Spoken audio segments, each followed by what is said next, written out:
started. Okay. Thank you to those who are here early, on time, late. I don't care. I appreciate every single one of y'all that shows up. RPG88 already in the chat early. Henry Heck, J1, Toolman, Will, but I don't count him because he's on the show also. But he does interact with chat a lot. And guys, uh, you won't find a guy who loves talking gaming more anywhere else, I don't think. This guy is in it to win it. Nick, what's going on?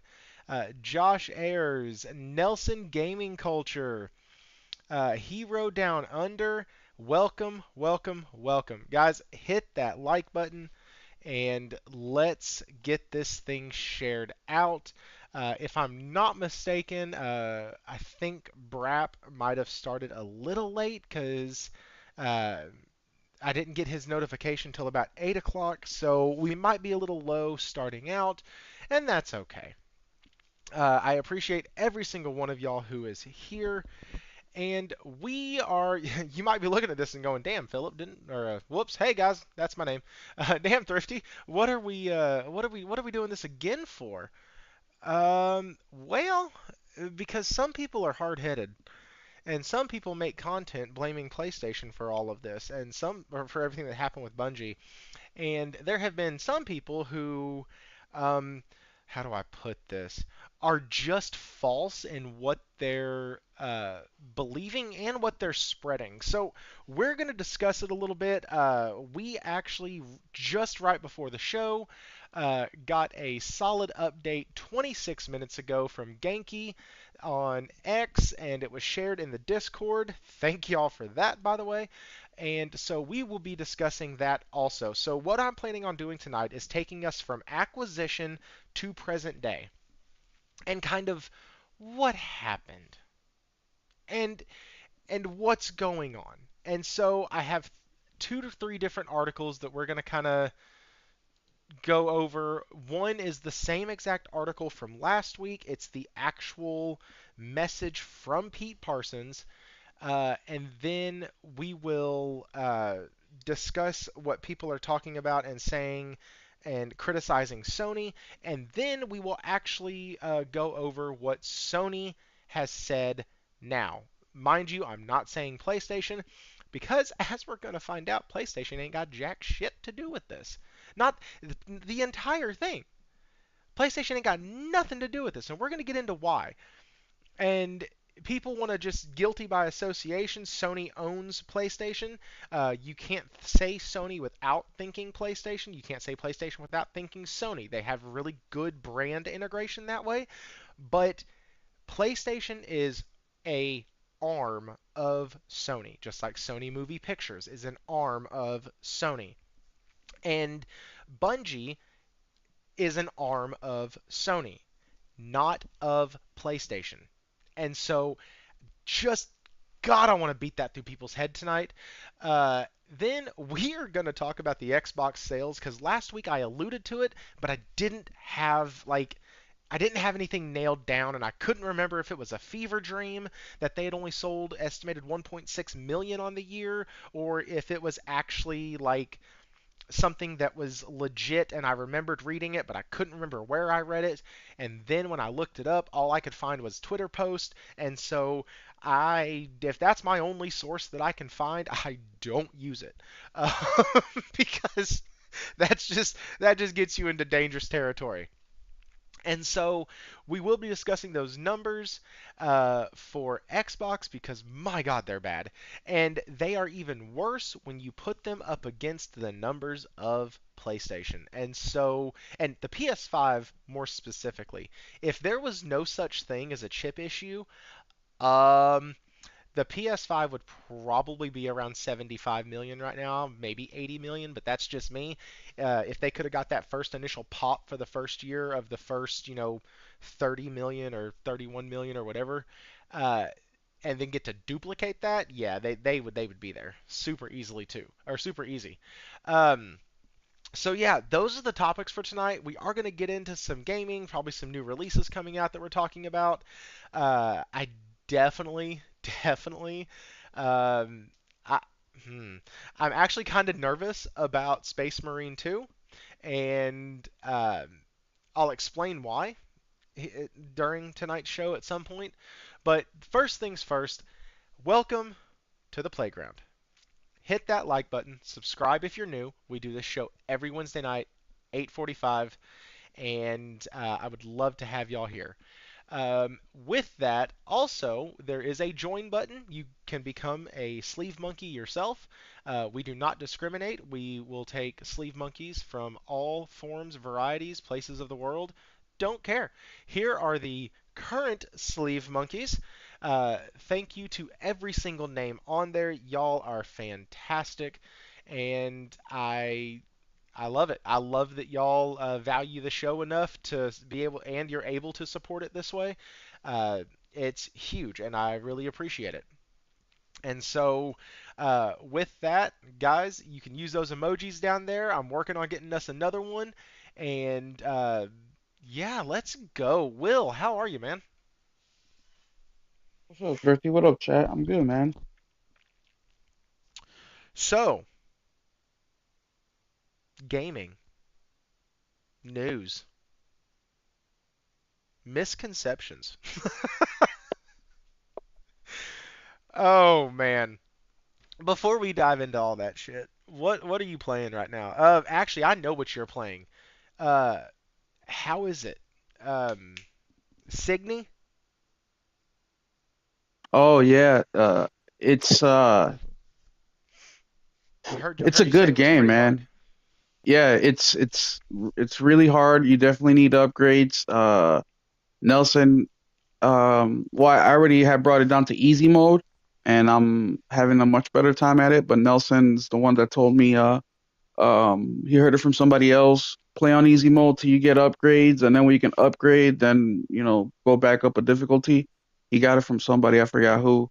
But I mean, visually the game. I mean, the game feels like, oh man, like you're driving a brand new car, man. It feels good. The response is good. The visuals are good. The gameplay is good.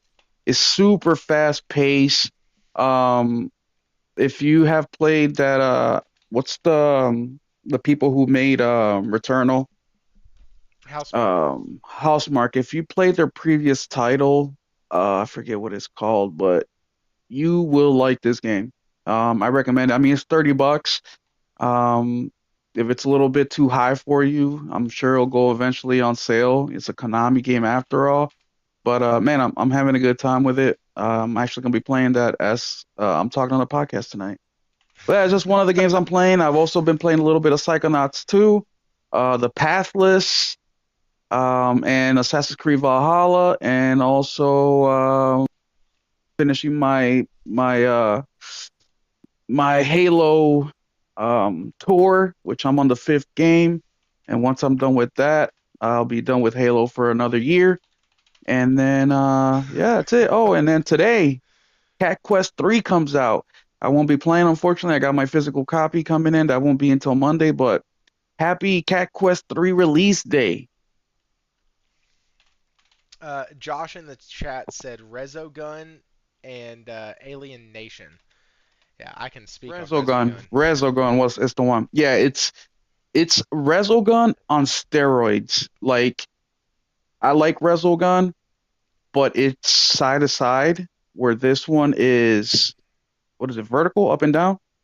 The one thing that I don't like about the game is the shooting. You obviously control with the right stick, but the shooting, when you control it, you can only go about 90 degrees. You can't go behind you. You can't go to the side of you. It's literally a 90-degree POV with the shooting, and you can only move it just a tad bit. So you got to completely use your mobility, your ship mobility, in order to get across the map. I wish that I can like turn around and shoot, but it does something a little bit different where you have your main gun R2 and L2 is for enemies that are on the ground because you're on a ship, so on a kind of like a little space, like a fighter jet kind of thing. So you're flying, and you can not only hit the enemy on the air, but you can also hit L2, and then it hits. it sends bombardments down to the ground troops. So I haven't played a game like that before. So it's super interesting how you have air warfare and ground warfare. So that's a little different. That is kind of cool. To me, it looked like oh crud, it was the old I think it was called 1942 on the Nintendo.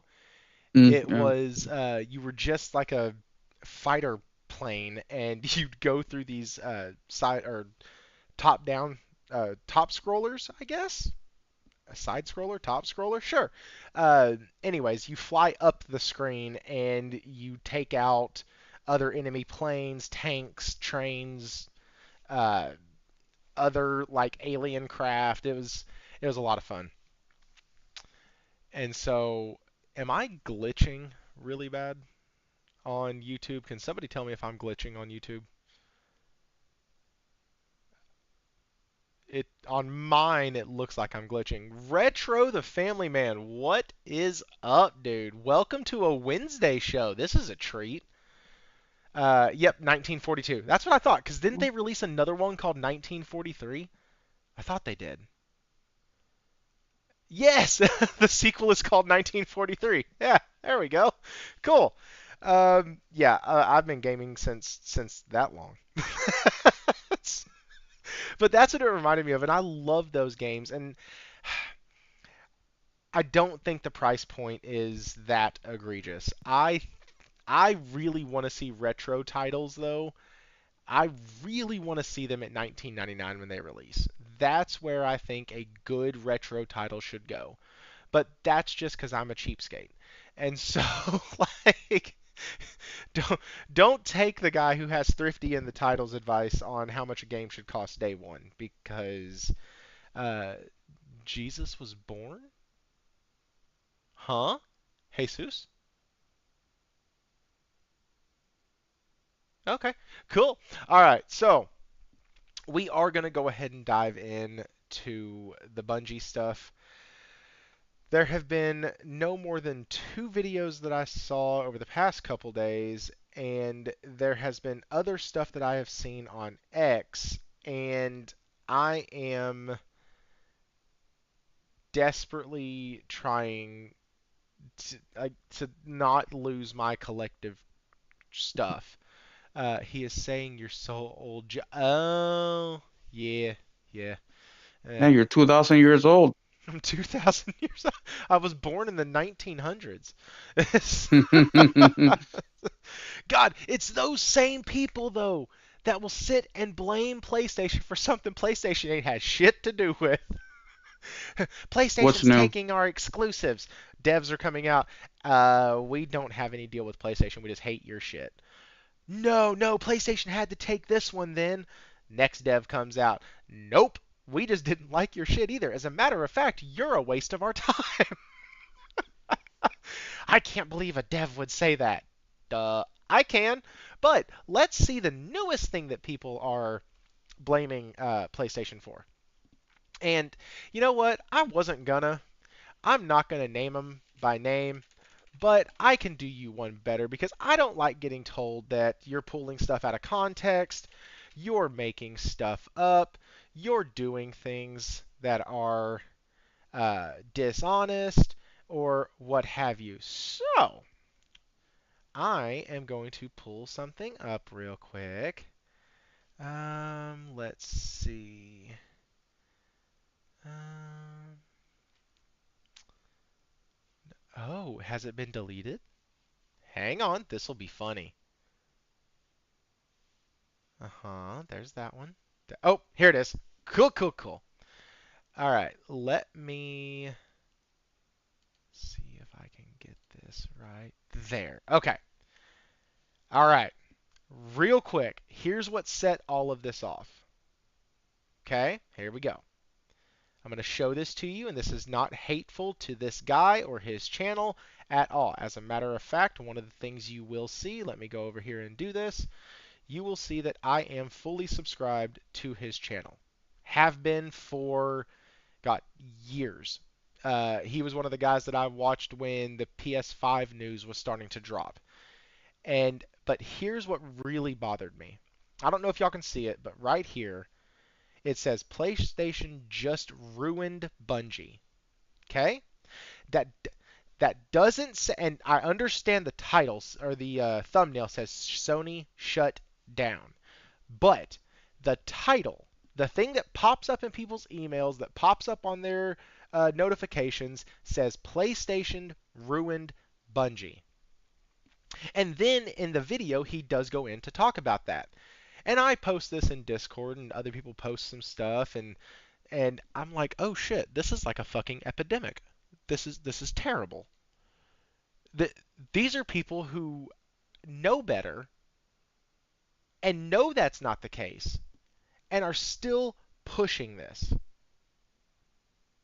So, let's start at the fucking beginning. This is from July 15th of 2022. Okay? So, 2 years and some change ago. This is from TechCrunch.com, but they quote another site that quotes another site. I don't give a shit. The information's here and it's accurate. The ink is dry on Sony's acquisition of Bungie. Okay, listen. The ink is dry on Sony's acquisition of Bungie. Not PlayStation's, Sony's. The gaming company that created sci-fi hits Halo and Destiny. Both companies have announced the news on Twitter Friday, confirming that the $3.6 billion deal had gone through without any surprises. Now, this says welcome to the PlayStation family. Whoops. Very interesting because of what we see next. While the large sum was relatively small for the company, the merger was modest enough to evade the antitrust scrutiny. Blah blah blah blah blah. ABK. Bungie may not be a sprawling entity, but it's nonetheless poised to have a huge impact on the future at Sony. Okay, not at PlayStation. At Sony, Bungie will remain a standalone game studio, but its expertise will be woven into the company's strategy for PlayStation. Okay, so one arm is going to work with another arm, but they're separate arms. Does Will, am I at least making sense up to this point? Will's playing Signy. He can't hear me. No, I say yeah. Oh. You're making sense. Okay, so its expertise will be woven in, so they're going to be helping doing things with each other. Cool. And the division of Sony Interactive Entertainment dedicated to making tentpole games that showcase the company's technological prowess. Sony has big plans to leverage Bungie's fine-tuned model for a whole slate of live service games. Yeah, we could talk about where that ended as well. Online multiplayer games that sell virtual goods or evolve over time, often charging players set monthly fees for access or special perks. Okay, we all know how that turned out, right? Okay, so fast forward, and then Bungie has to lay off some people. People are pissed off at Sony, mad at PlayStation. Bungie comes out and says, no, guys, that was our fuck up. We did it. It was us. It wasn't anybody else. It was us. And it's because we had money issues. All right, cool, cool. Okay, okay, listen. We have money issues. Cool. Get it. Got it. Great. Your last DLC pack didn't sell for shit. It sold a lot, did a little, or I'm sorry, it sold a little, made a little blip, but not what you needed. Got it. Cool. So you had to cut these people. Okay, awesome. Then you come out with Destiny 2 Final Shape. Everything seems great. Everything seems wonderful. It was a big hit. People were praising you, saying, yes, finally, Bungie got their crap together. This is great. This is awesome. They need to do this again. This gives me hope for the future. The buzz around it was insane. It even got me saying, hey guys, I don't play Destiny 2, but I know people who do, and they say it's amazing. Like, I spent time on my show talking about a game I could give two shits about because I know that the community in here plays the game, and it was actually good. Outsider Gaming Night, what's up, dude? And so it was big enough to have me do that. It made a good enough feel good moment for me to actually shine some light on it. And I don't care for the franchise. I don't care for Bungie. They could fall off the face of the earth, and I would not be at a loss. And that's okay. But after that released and was a success and all this other stuff, then we have more layoffs. Okay? That brings us to what happened last week or the week before. That is this right here. The new path for Bungie. This morning I'm sad to see corporate speak, corporate speak, corporate speak. That means beginning today, 220 of our roles will be eliminated, representing roughly 70% of our workforce. Today's a difficult, more corporate speak, corporate speak, corporate. We're committing two other major changes that we believe to focus, leverage Sony's strengths to create new opportunities for Bungie talent. Deepening our relationship, working to integrate 155 of our roles, roughly 12% over into SIE. Over the next few quarters, SIE has worked tirelessly with us to identify roles for as many of our people as possible, enabling us to save a great deal of talent that would otherwise be affected by the reduction in force. Second, we are working with PlayStation Studios. Okay, dipshits. And this is not for the chat. I know I sound like I'm coming off aggressive towards y'all. I promise to God I'm not. This is for the morons out there on YouTube and on X and on social medias who might be one of the 500 and something people who come back and watch these videos after they air, and maybe they'll read this, or they'll look at this, or they'll hear me and Will talking about this, and maybe they'll understand that Sony owns PlayStation. PlayStation is not Sony. Or Sony is not PlayStation. They own them. They are an arm of them. So much so that in here, they are distinctly two different things. We are working with Sony Interactive Entertainment to integrate 155 roles. Second, we are working with PlayStation Studio leadership to spin out one of our incubation projects, an action game set in a brand new science fantasy universe, to form a new studio within PlayStation Studios to continue its promising development. Awesome. Now, rapid expansion, trajectory, final shape, marathon delivered as a result to San Francisco College. This would be challenging. Oh, where is it? Where is it? I want to research talent and force structures into development timelines. Oh, where was it? We've been operating in the red. Where is that? Oh, here it is. Sorry, the next article. So, comes out a little bit later, right? Because Sony's Bungie has been criticized for layoffs after CEO spends millions. Yes. Video game developer Bungie, which is owned by Sony, has just made major change that is sparking backlash on social media. The company, which has developed popular games, blah, blah, blah, blah, blah, blah. We already read all that. Parsons states the broad economic slowdown that caused a sharp downturn in the gaming industry. He claims that it was a necessary to make the company. It was a necessary change to make after the company exhausted other mitigation options. Those were the other mitigations were the other layoffs that happened before this.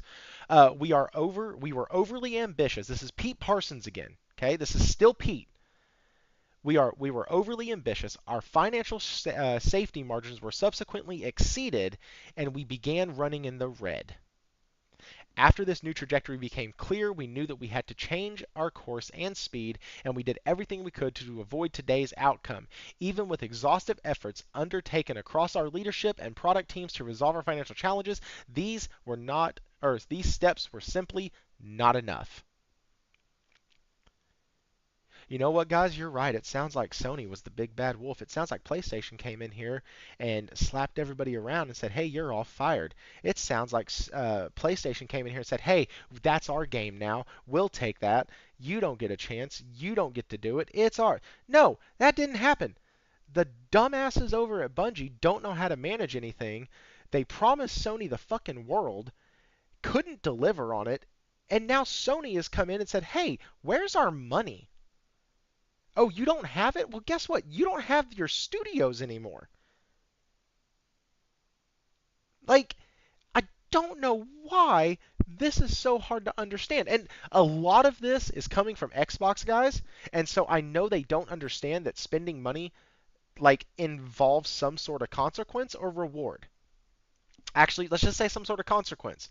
Good or bad, it involves some sort of consequence. All actions have consequence unless your name is Phil Spencer. And then you can blow $70 billion and people still say great job. And you could not release games and people say, oh, that's cool. You can tell folks to go play their backlog instead of releasing new games and oh, that's fine. You cannot show a return on investment ever, and it's okay because you're Phil Spencer. I need Xbox to listen to me. That's not okay for anybody else in gaming. That's not okay for anybody else in any other form of business. So please, for the love of God, understand that Sony did what, or Sony, I'm sorry, Bungie's had to do what they've had to do because if they keep sinking and keep tanking, then Sony steps in fully and says, hey, listen. Yeah, y'all don't own shit no more. Remember all that talk about y'all being independent and operating independently? Yeah, that's done. Now, y'all are out, y'all are done. We're going to absorb everything we can, and y'all are finished. Y'all are now part of PlayStation Studios. Because my favorite line in the first Doctor Strange movie is Mordo looking at Doctor Strange and saying, the bill always comes due. What's up, Kathy? How are you? Mr. Grimm, what's going on? I see y'all. Sorry, I'm trying to get all this out because I know that once I stop talking, Will's gonna have a lot to say on this. So now, this article was on the 2nd, and thank you so much to the Discord, and thank you so much to Genki, because here we go. And this is also for one of the topics tonight. Shout out to Nib. So Genki here, you can follow him at Genki_JPN.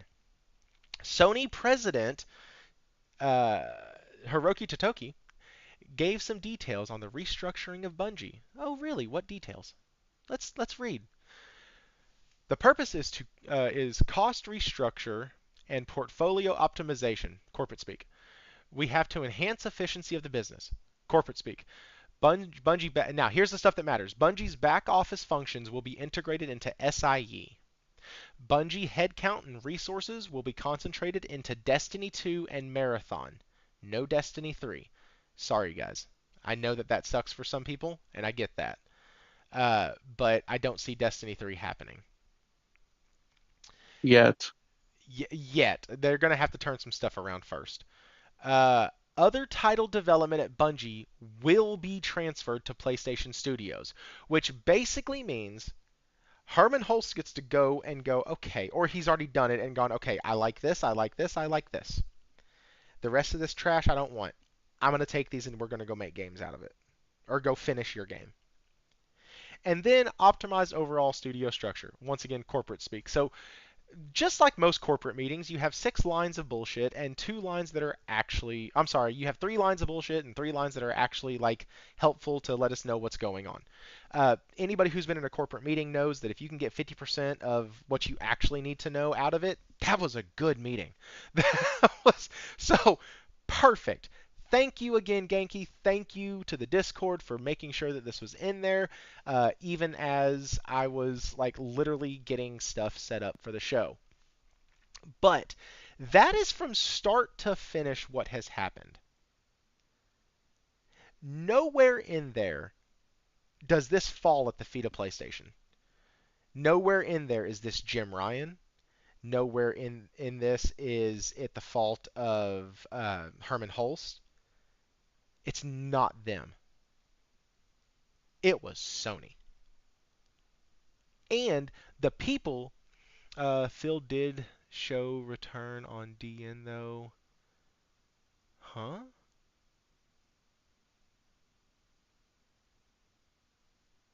Did show a return on investment though. Mm,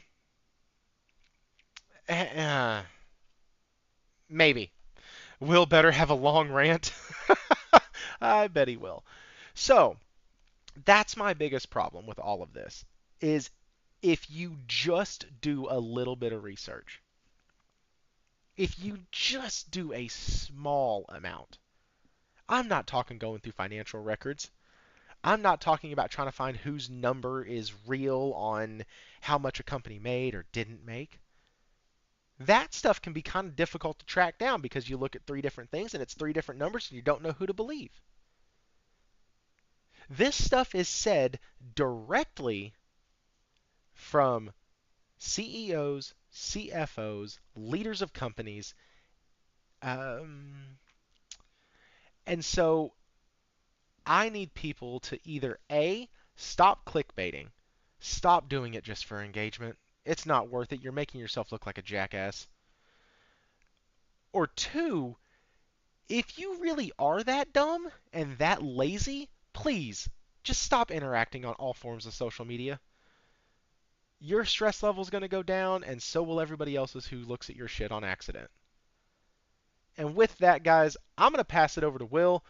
Will, what do you got on all this? Well, like me and Henry were talking about on X yesterday, I think it was. I get it. Sensibilization, is that what how you say the word? Is attracts eyeballs, right? So obviously people want to come up with crazy titles to attract people to click on their shit. The problem that I have is you don't have to lie. You can be honest. You just have to be creative. But once again, these journalists and YouTube personalities have not even an ounce of creativity in their fucking bone. And then they say dumb shit like what you're talking about. And that's my biggest gripe with this whole situation. It's not even what's true and what's not. As far as what they're saying, is that the bullshit they say attracts the majority of people, then they run with that, and then next thing you know, they're just spreading false information. And believe it or not, guys, that that creates problems. Now, and you may not see these problems, you may not even be aware of these problems, but let me just give you an example of what I'm talking about. There's this YouTuber that I follow. His name is Mark. I forget his last name, but he's a developer. He just got the laid off from Blizzard when Blizzard did their big bulk layoffs last year. And he made a video basically talking about the layoffs and how if what it's like being a developer going through this. And he said that the last two projects he worked on, a total of 6 years of his life, never came out. He spent 6 years working on two different games, and they'll never see the light of day. The last one was with Blizzard, which obviously Blizzard canceled as they were laying people off because of cost. Now, just imagine, I'll use myself as an example. I joined the military in 2007, knowing damn well I was going to deploy to the Middle East. And we trained, man. As soon as I got to boot camp, I trained, trained, trained. I got out of boot camp, went to AIT, more training. Got done with AIT. AIT is the school, it's your job training. So if you sign up to be a What's going cook, on, once you're everybody? done with boot It's your camp, you boy go to Freddy AIT to learn how to be back a with cook. If you're, PSA Reviews. intelligence officer, you go to Welcome AIT, back to you the learn how to channel. become intelligence I officer. am going to You be train, doing train, a train. review After for that, I went to my Diablo duty 4 station, which is today. what unit I'm going to be in. I love And the for a Diablo whole year, franchise. we I did am a nothing fan of but the Diablo training, training, franchise. training, I training. hate Blizzard, so I Now really need to buy imagine this game. my sergeant came up to me and Let's said, dive in and I'm to just what I speaking thought from a about it and soldier's how much I hate perspective, for it. right? So, Hey, how guess much I what? We're paid not for it? I deploying paid anymore. $20 for the You know game. how I got frustrated it I at the would local be store, after all that and it was training and 20 I don't bucks. get to do the one thing that I've been That's training awesome. for day and I didn't night, want to buy it eat, brand new sleep, because I shit, didn't want to give training to do Blizzard this one any thing. money. So So when these developers are I seeing bought all it this and I negative come news home, I on download shit it. that pertains to The guys nothing in and the then people are Discord for the completely channel wrong, and then were on going top of that nuts you about got it, laid saying off, it's great, on it's top of that wonderful, your it's this, it's CEO's a that. piece of shit spending millions of dollars on cars, The on top of that first flexing these cars thing on you, talking that about come I to the house noticed and check them in the out, dude, first when he's about hour to lay of the you game off next month. How do you think they is feel, that right? the main villain, So Lilith, the effects She of the actually has. fuckery affects more than just us talking about it on the podcast. And I just want to get that little thing out the way.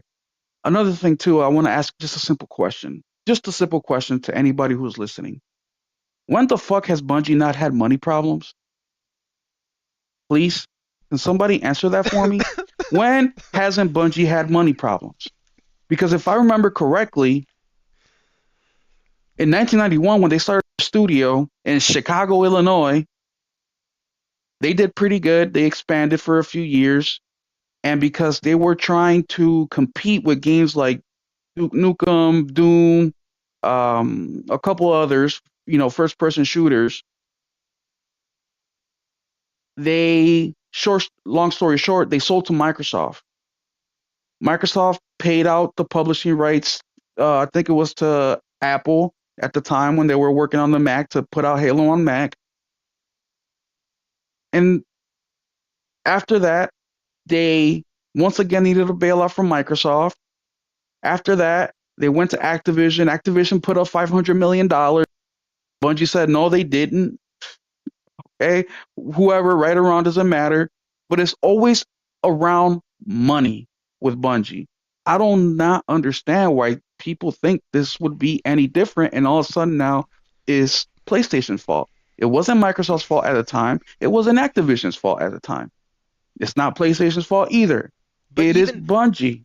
but what's funny is, and I'll let you finish in just a second. What's funny is those other two companies actually like worked with and like they paid Bungie to do things. PlayStation hasn't paid them to do shit, and they're catching strays. Like, sorry, go ahead. They exactly, and yeah, well, they didn't buy. Well, yeah, they bought their independence by giving up the biggest IP they had. And look, they were tired of working on it, so they say. I mean, I've never met an artist that said, "Yeah, I made my masterpiece, and you know what? I'm tired of it. You can have it." Come on. Since when do you hear that, dude?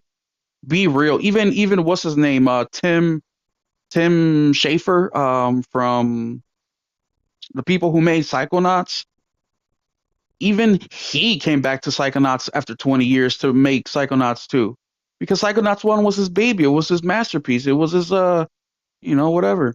His Whatever magnum that word opus. is. His magnum opus, that's what it I is. got you. I knew what you were reaching for. Thank you. So, let's be real. Yeah, and then they were also forced to make a total of 5 games, I think it was, to get out of that deal. But the point is that they've had some sort of problems with policing themselves and managing themselves. Now, with PlayStation's end of the deal, they bought them, was it 2 billion and a billion for retainment? That's a big deal. And the reason I say that's a big deal is because when mergers happen, generally employees aren't the first thing that come to mind to these companies doing these deals. They're usually thinking, what product can we get? The buildings, like McDonald's, for example. McDonald's isn't the biggest burger chain in the world. They're the biggest real estate holders in the world. They hold more real estate than majority of business out there. So if they had to liquidate, they will make a killing just off their properties, right? So when people usually do mergers, which I went through one 2 years ago, actually right around the same time Bungie got bought out, that's one of the first things they look at. The second thing they look at, or a couple things that they look at as well, not in high priority in the way that we think of it, but it is employees, and it's basically to see cost, right? How much is it going to cost me to maintain all this shit? Because with developers, like for example, at my job, I'm sure Thrifty's job, I'm sure a lot of you guys' job, you have the field people or the producers, right? The people that actually make the product, sell the product, and that's how the company makes the money.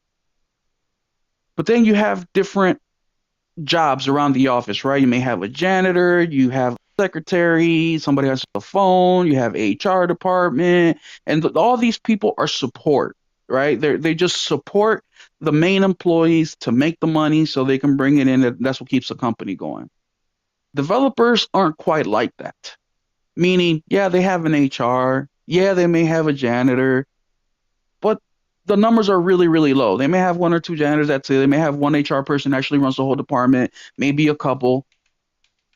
So the majority of their expense is actually on the developers themselves, the artists, the computer engineers. I mean, everything that takes to make a game. These people don't get paid $20 an hour like the janitor does, or $15 an hour, or maybe, 50K a year like the HR lady does. They're all making 60, 70 plus. And every single year you're working for a developer, that salary is going to go up because you have to compete. You have, for example, we'll use Bungie. Bungie on the West Coast, they're paying their employees more because the cost of living in the West Coast is more. So base salary for a developer on the West Coast is automatically going to be higher than somebody maybe in the Midwest. So these companies have to be more competitive. So 90% of their core employers or employees, they're making way more than the average person like you and I would make at a regular job. And of course, this is a very generic, thing that I'm saying. It may be true, may not be true for some of y'all. But on average, I think in the United States, the average person makes about 50K a year. Now imagine leadership. And I keep using Tim Schafer, and the reason I am using him is because I've been watching this documentary over 10 years. They've been recording this on the making of Psychonauts 2. And the biggest thing that caught my attention, and this is coming from an outside looking in, right? I'm not there. I'm sure they edited this documentary in order to fit the high drama points and to keep things engaging. So it's just an outside looking in. But the thing that I can see episode after episode after episode, year after year after year, is indecisiveness, not just from leadership, but basically from top to bottom. And I understand that it's not as easy as our jobs because our jobs, we're not really creating, right? We might create solutions to problems, but that's where our creativeness kind of ends. They're creating something from nothing to something, right? But the biggest thing that they have a problem with is making creative decisions. And this has been dragging out development of their game, in this case, Psychonauts 2, for way longer than they originally thought. And the longer that dev cycle goes, production cycle, the more money you're going to spend. And mind you, you have 100 employees, they're all making between 80 to 300K a year. That money gets eaten up real quick. I mean, back when they started doing Psychonauts, Tim had about 20 to 25, maybe 30 developers, and his payroll weekly, or one payroll, which could be weekly or biweekly, was $250,000. And this was in 2010-ish. $250,000 for one payroll for 20 to 30 people. Imagine that. So the cost in these things are ridiculous. Now, when you have a piece of shit leader like Pete over there at Bungie, things get very complicated. Now, going on Sony's side, do you really think Sony, one of their largest acquisitions that they made, they're not going to know their history of who they're buying? Do you really think they didn't know that they made Halo? Do you think that Sony just like, oh, they're making Destiny. We want to buy the Destiny people without thinking about it? No, they did their research. Why do you think that Sony has so much control right now? Now, going back to Bungie, why do you think Bungie gave up that control? Because they were in financial trouble. And yes, the final shape was a good DLC, but they were never ever going to get back up to the green financially where they needed to be, not to lose people or not to shut shit down. They were never ever going to get that. This acquisition was enough to give them breathing room, just enough space to continue with what they had to do in order to get to the next phase, hoping for a miracle. So it's just very unfortunate that this did happen to Bungie because PlayStation did pay $1 billion, right, just to make sure that people are retained. And even then, you can see PlayStation trying to salvage as much as they can. They could have just said, you know what, we have Insomniac. Insomniac can make 3 AAA games every year and a half, 2 years, no problem. We'll just extend a little bit more. They're going to put out a fourth every 2 years instead of every year and a half. Easy, right? But they didn't. They want to salvage as many employees as they can. They took 250, and God knows how many more they're working on putting in positions to not lose. Because unfortunately, as much as people don't want to admit it, but talented people are hard to find no matter what. Hmm. And what Sony did was looking out for Sony's best interest, therefore looking out for our best interest, the gamers. Look at where Sony's at right now. What is it, 70 million thrifty sold? No, 61. 61 million. They'll probably be at 70 billion by the year end, hopefully. They have over 60 million gamers that they got to, and not including all the investors and everything that goes along with it, that they have to try to satiate, satisfy, protect. So why are they the bad guy? They gave Bungie what they needed, which is the buffer financially to keep their shit going. They gave them security, meaning that if Bungie failed, they at least had a plan B, which is PlayStation, and they didn't just lose everything.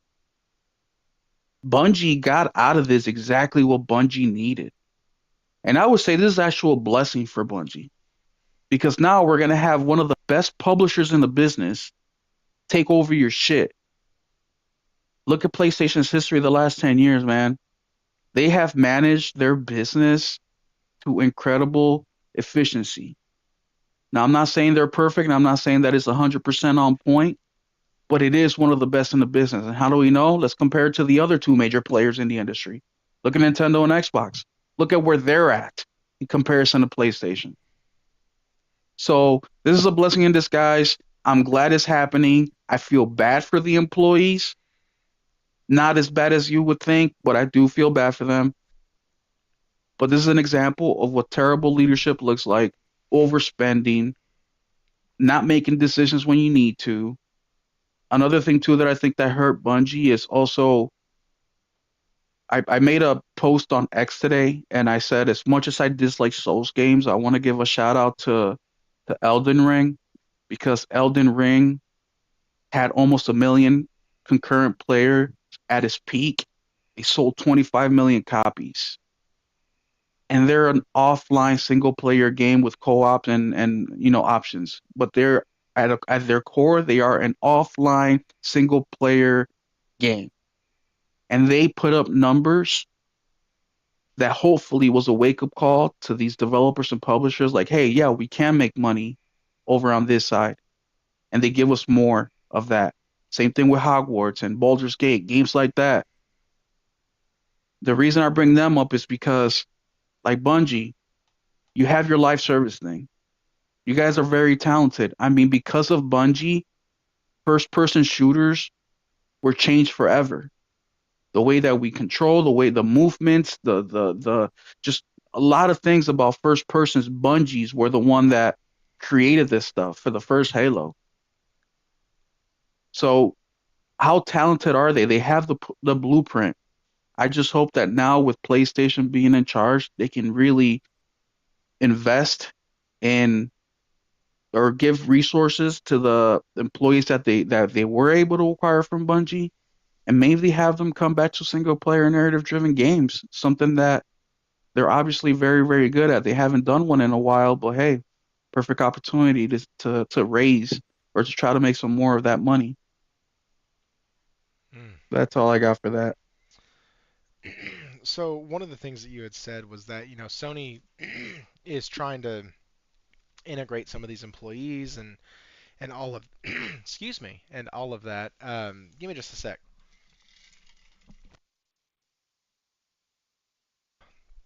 Sorry, I had something in my throat apparently.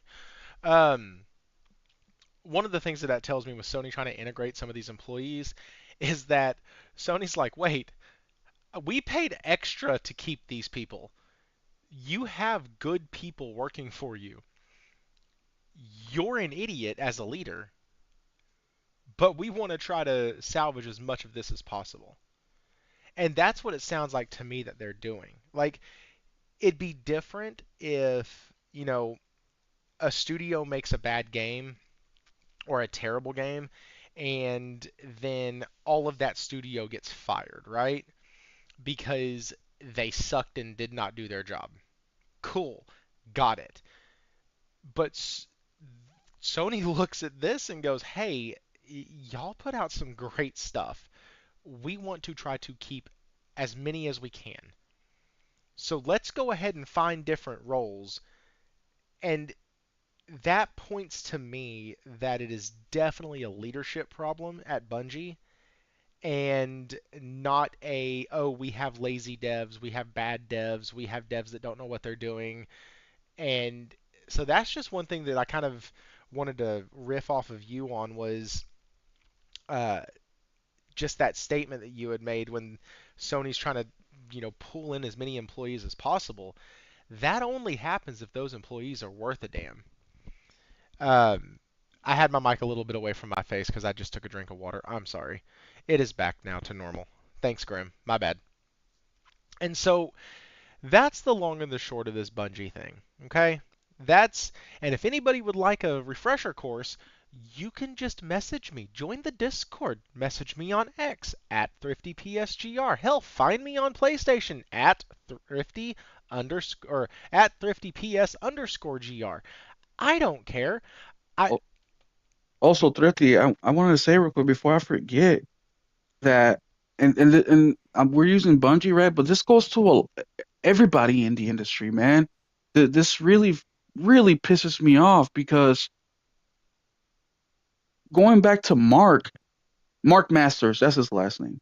Mark, going back to Mark of the two projects he made 6 months. Now, thankfully, Mark also does animations for movies and TV, so he's actually able to get his work out there, and and get some of that satisfaction of, hey, people are seeing my creation. So good for him. But going back to him real quick, how much money?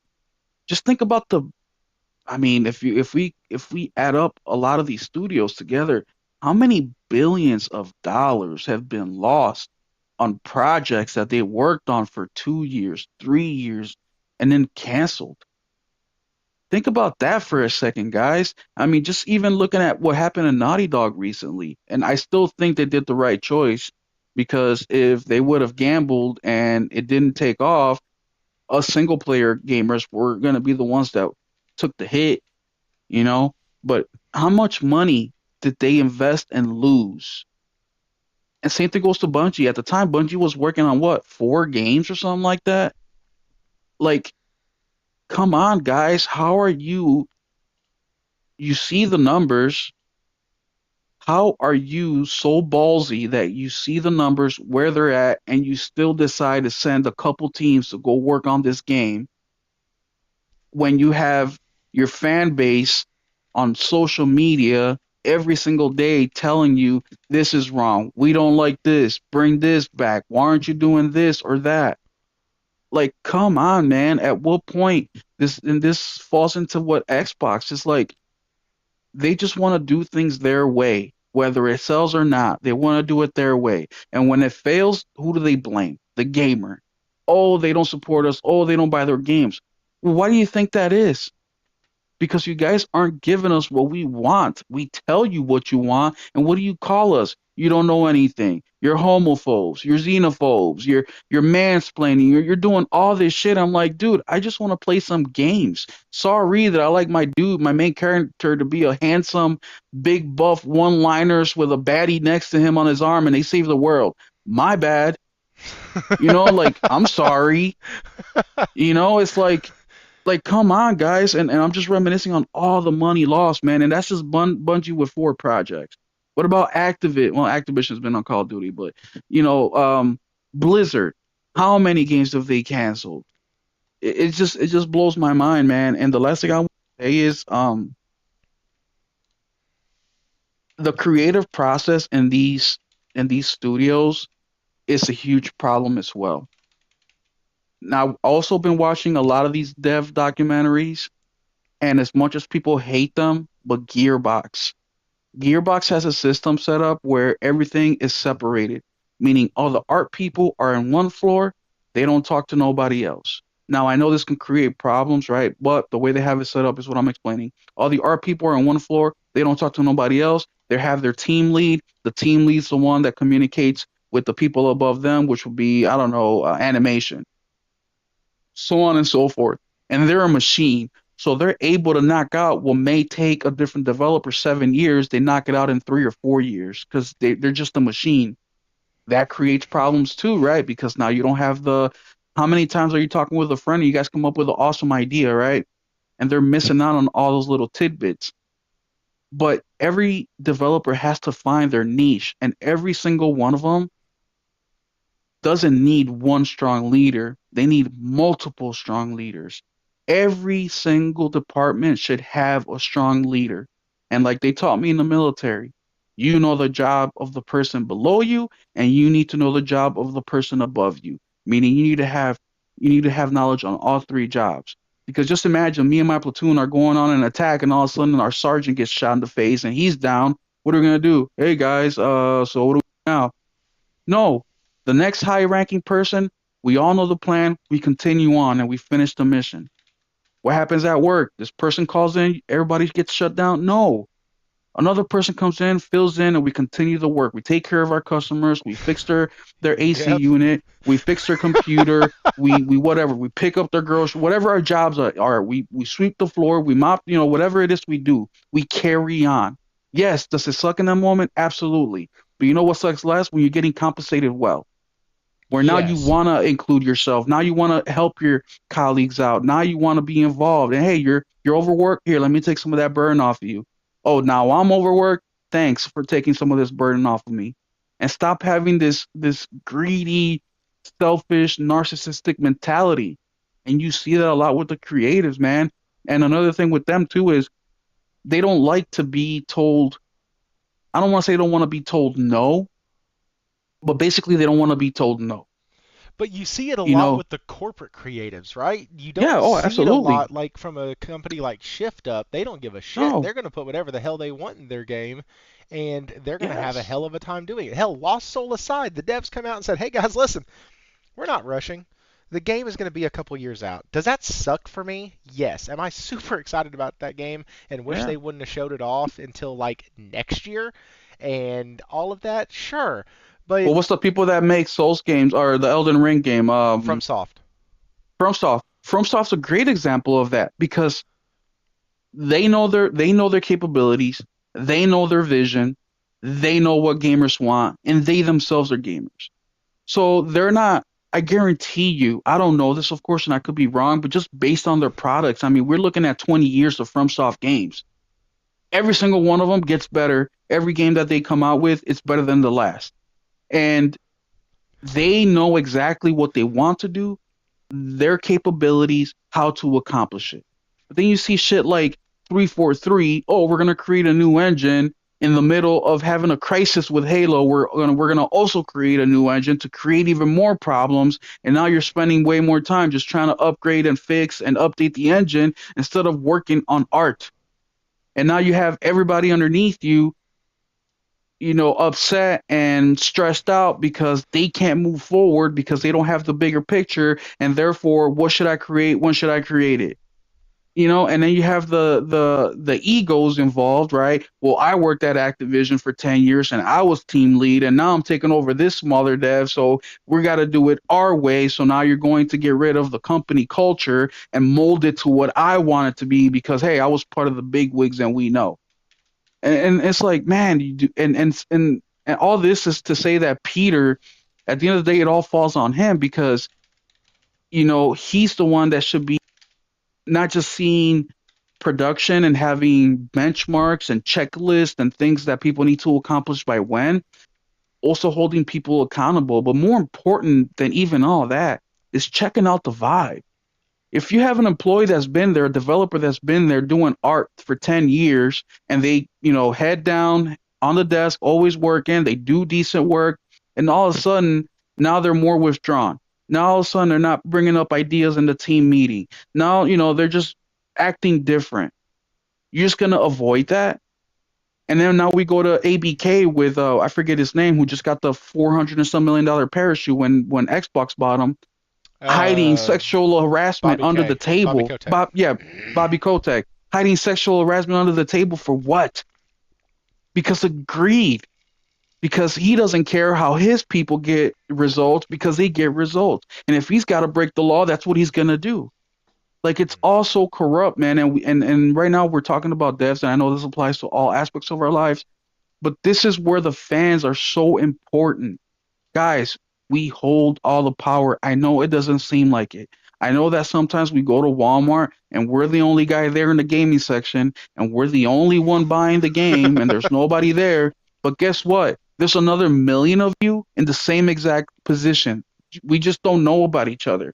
Now, if you join our Mm. Discord, you definitely will know I was about just gonna 40, say 50 of us, that's why right? communities like this are so important. And real quick, Cosmic Hero with the $20. Hey Thrifty, hope all is well. Today has been comedy gold. While I agree that the Bungie purchase was dumb, Bungie was at fault from the beginning to end, and in my opinion, they would only be gone without Sony. Screw the gaming media slash X. Abso-freaking-lutely. Also, I think uh, that the shit. So the whole the whole thing you just mentioned about like you do feel alone sometimes when you're a gamer. I'll be completely honest. Um, you really do because here's the thing. 61.7 million PS5s have sold. I have said this before. I think there's what 9 billion, 8 billion, 10 billion people in the world. And so because of that, when you start looking at it, the amount of gamers that there are, that's few and far between. We are a community now that has to find our people. And so several years ago, I decided to get onto YouTube, start trying to find some people on here, creators that I liked, things like that. That was late in the PS4 generation. And then the PS5 hype started happening. Now I'm sitting here with the PS5 hype and I follow these other channels. I see them and everybody has their Discord or their access to them behind a paywall. That bothered me because I couldn't interact with gamers still. And so I started going to these live shows. That's where I ran into Salty and those guys, and that's where I ran into Mooch, and that's where I saw Brap, and like I used to listen to these shows constantly, and then I started interacting just like y'all are right now in the chat, just like y'all are. I started interacting like it was a dang near a conversation just between me and on some of Salty's shows, 300 and something gamers all at once. And we were all just having a good time. You had the Xbox dipshits there who were trying to defend it. You had the PlayStation. It was pure total chaos in the chat some night. And it was so fun. But like Will said, we are not alone as gamers. If there is one thing that this channel can do, if there's one thing that I want to see it do, and that it's actually accomplishing, is I want to see a community of gamers who play everything. We have folks in our Discord that didn't have a PlayStation for a little bit. And all they were able to game on was their Xbox because they still had Game Pass for like $1 that stacked for 3 years or something. And that's the only way that they were able to play. We didn't sit there and shun them and tell them to get out of the Discord and all this other crap. When they were playing Starfield and said, actually, I love it. I have over 100 hours in it. We didn't make fun. Well, we kind of razzed them a little bit, but we didn't like kick them out or call them stupid for enjoying a game, for being a gamer. That's not what we're here for. Yes, we will come on, we will do these shows. Well, we're about to talk about it here in a second. We are going to absolutely crap down the throat of Xbox.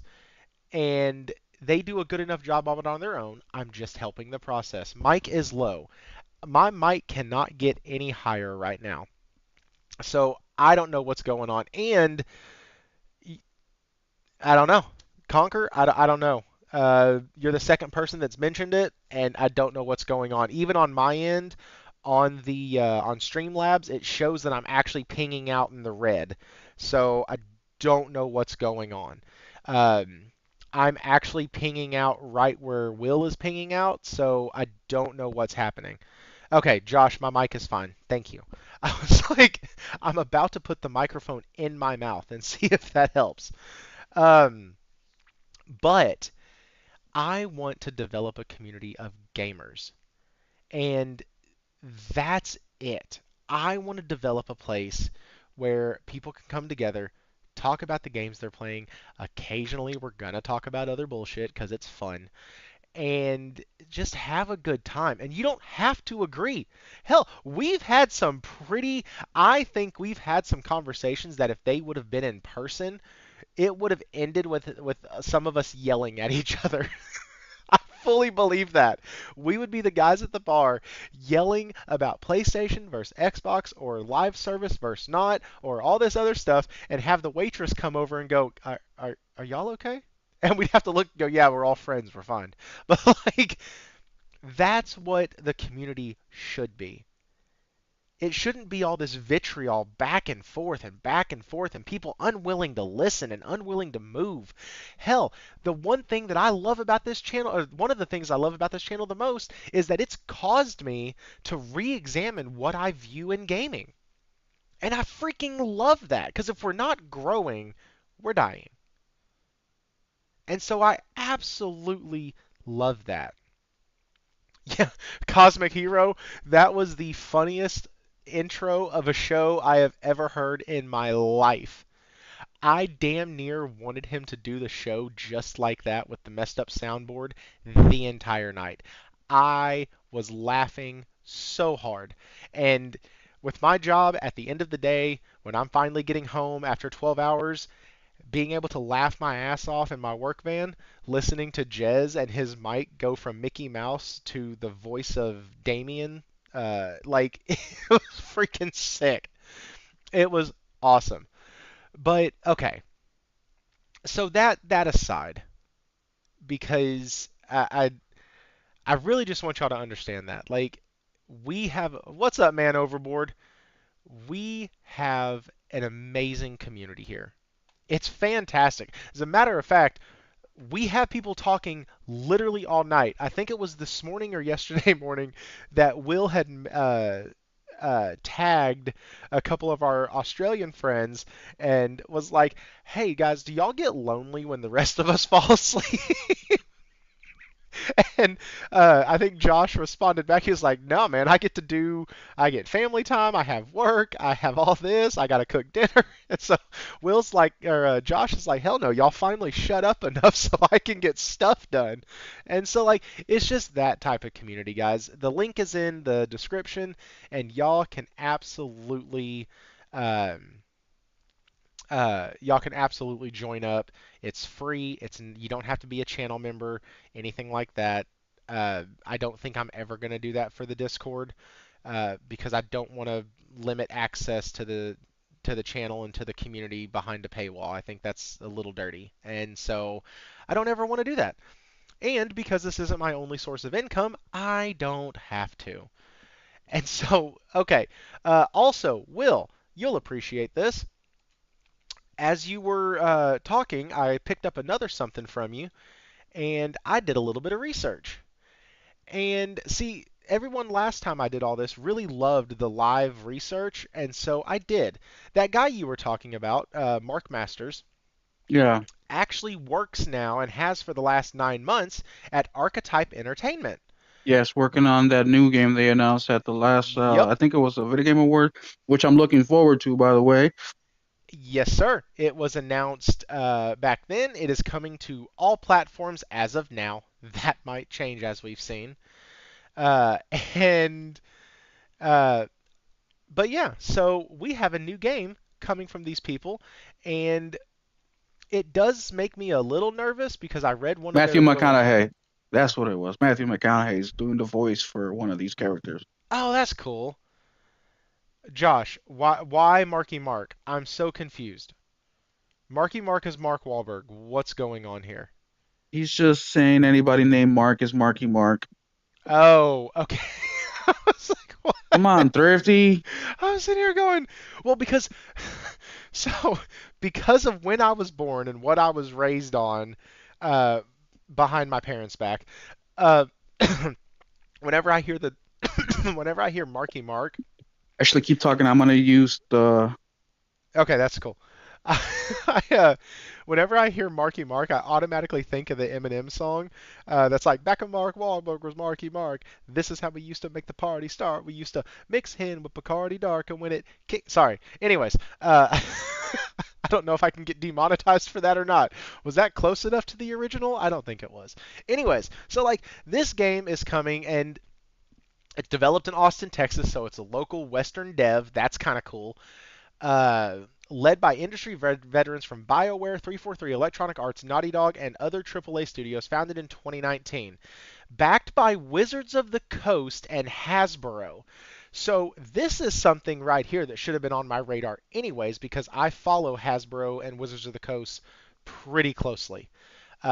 Because they make the only other thing that I spend money on, and that's Magic the Gathering. Thrifty spitting bars. That's right. And so that's really cool. I'm actually really excited. I wonder what lore they're going to bring in. And now that I know that Wizards of the Coast is backing this, that actually sounds really fun. And their digital teams have actually been growing. And the interesting thing is that they just signed. Hang on. Because Hasbro just hired a former Blizzard lead to be their lead for marketing and to be their not the lead of marketing, sorry, their head of digital media.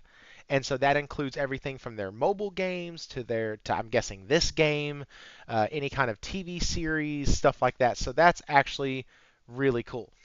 I'd pump the brakes with listen, Josh, Wizards of the Coast is not the problem. Okay? I will highlight the problem here on screen for you. It's not Wizards of the Coast. I promise you, I could listen, I could create an entire channel right now covering Magic the Gathering news. I promise you, it's not Wizards of the Coast. It is Hasbro. It is corporate greed just like it is over here. I believe Magic also makes the Final Fantasy card. So they did, but they don't anymore. Cosmic, and I don't know why did my thing freeze again? No, it didn't. Okay. Whew. I have like 18 tabs open right now. I have Discord open. I have YouTube open so I can interact with the chat live because for some reason I can't do it through Streamlabs. Whew. Okay.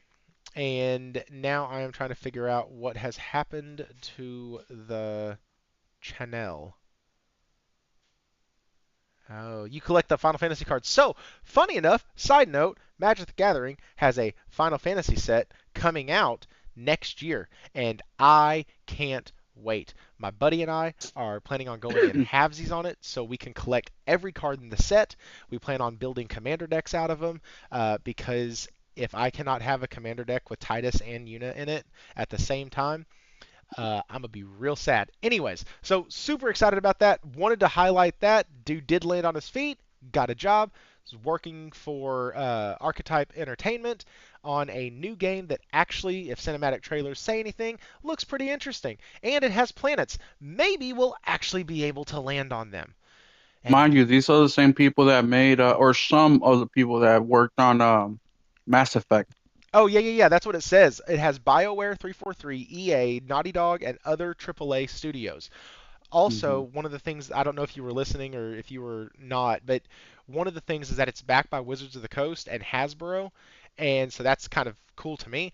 But one thing that I had mentioned is Hasbro just hired a Blizzard, ex-Blizzard executive to be in charge of their digital media, and that Mm. includes everything from their MTG Arena to video games, movie deals, Dungeons and Dragons media, all of that. So really Nice. pretty cool. He'll be in charge of whoever gets to do the next uh, Baldur's Gate game. Like all of that is owned by Wizards of the Coast. Well, that's Uh, very important because sometimes we get those hits, right? Like those games that we all like we freaking love and we want to know the lore, everything about it. How great is it for a game to be successful and all of a sudden they come out with a movie or a TV show or books or dolls, or whatever for just get you more involved into this stuff. And that's what I like about things like Halo, for example. Like there's a ton of books. The Warhammer 40K, it started off as tabletop, now it's expanded to, video games, books, and possibly TV show movies with Henry Cavill. So I mean it's just very cool, and that's the exciting part about what you just said. well, and the cool thing about Henry Cavill is he actually plays Warhammer. Yeah, he's a gamer, yeah. Yeah, him and Tom Holland both because they wanted to get together and show each other their freaking miniatures. I can't believe they talked about that on live television. Hey, nerd Oh is my sexy, god. bro. I'm just saying like but I never look at those guys and go, "Yeah, that guy's a nerd." Why? Because the freaking dude No, is jacked. yeah. Like, you go call him a nerd. I'm not. Well, are they the equivalent of like e-girls or like streamer girls for the men side, you think? Like if we were to like, all right, we got 3v3, 2, we got these two e-girls streamers on Twitch that stream whatever, Elden Ring. Who do you pick on the male side? Well, obviously Henry Campbell's one of them. Yeah. who, who do y'all have representing y'all nerddom? Actually, Like they gotta have an OnlyFans, they gotta play video games, and they gotta be sexy enough to have the OnlyFans. funny enough, there's another famous actor, and I can never pronounce his last name, but it's Magliagiano or something like that. What's his Uh, first name? shoot. You would ask Or me what that. has he been in? God. Uh, Yeah, mhm. Henry is very nice. He's a nice dude. I actually met him once, and well, I didn't meet him, but I was able to shake his hand. Well, that is meeting him in a Colorado Rocky game. When we got back from deployment, uh, they gave me and like I don't know, like 20 other soldiers to come into the Rockies field. I forget what it's called, and we got to hold the American flag up, like one of those big old flags they put in the middle of the field while they sang the national anthem. And when we got done, they gave a little speech like these soldiers give a hand, they just got back from deployment. And then we went to the not VIP, the skybox, and Henry Cavill came in and shook all of our hands and said thank you for our service. So that was pretty cool. He didn't have to. He was just there like with his friends or whatever to go see a baseball game. And the fact that he came over to us and shook our hands was pretty cool. Um, Coors Field, Warawana, that's what it is. Warawana, yes, I think so. I think he did work on Hearthstone. Um, Joe Manganiello. Anyways, he was No in True idea. Blood and Magic Mike is what he's best known for. Dude's Oh yeah, yeah, yeah, jacked. yeah. Oh yeah, yeah. And He's a gamer like, too. bro, he hosts his own like celebrity D&D like podcast. Oh wow. He's had Vin Diesel on, he's had Stephen Colbert on, he's had there's so many famous people who play these games and nobody freaking knows about it because nerd hasn't been cool until like the past 7 8 years. That's true. Like COVID made nerd cool because people were finally like, well, hell, I can't go to work. What do I do? Oh, Yeah. I have this nerd hobby that I love.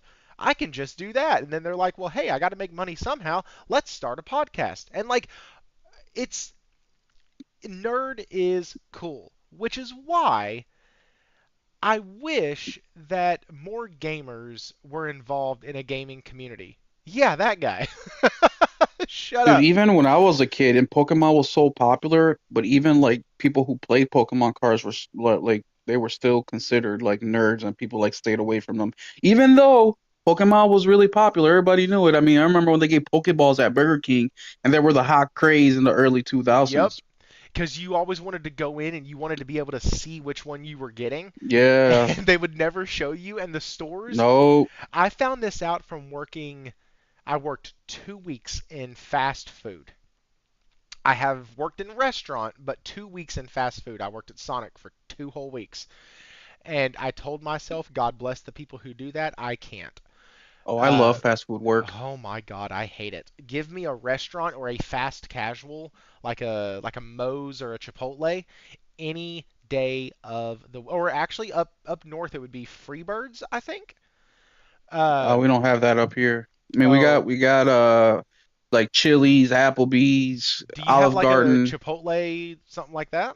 Yeah, we got Chipotle, Qdoba. Oh, We got Qdoba. Qdoba. That's the other one. Okay.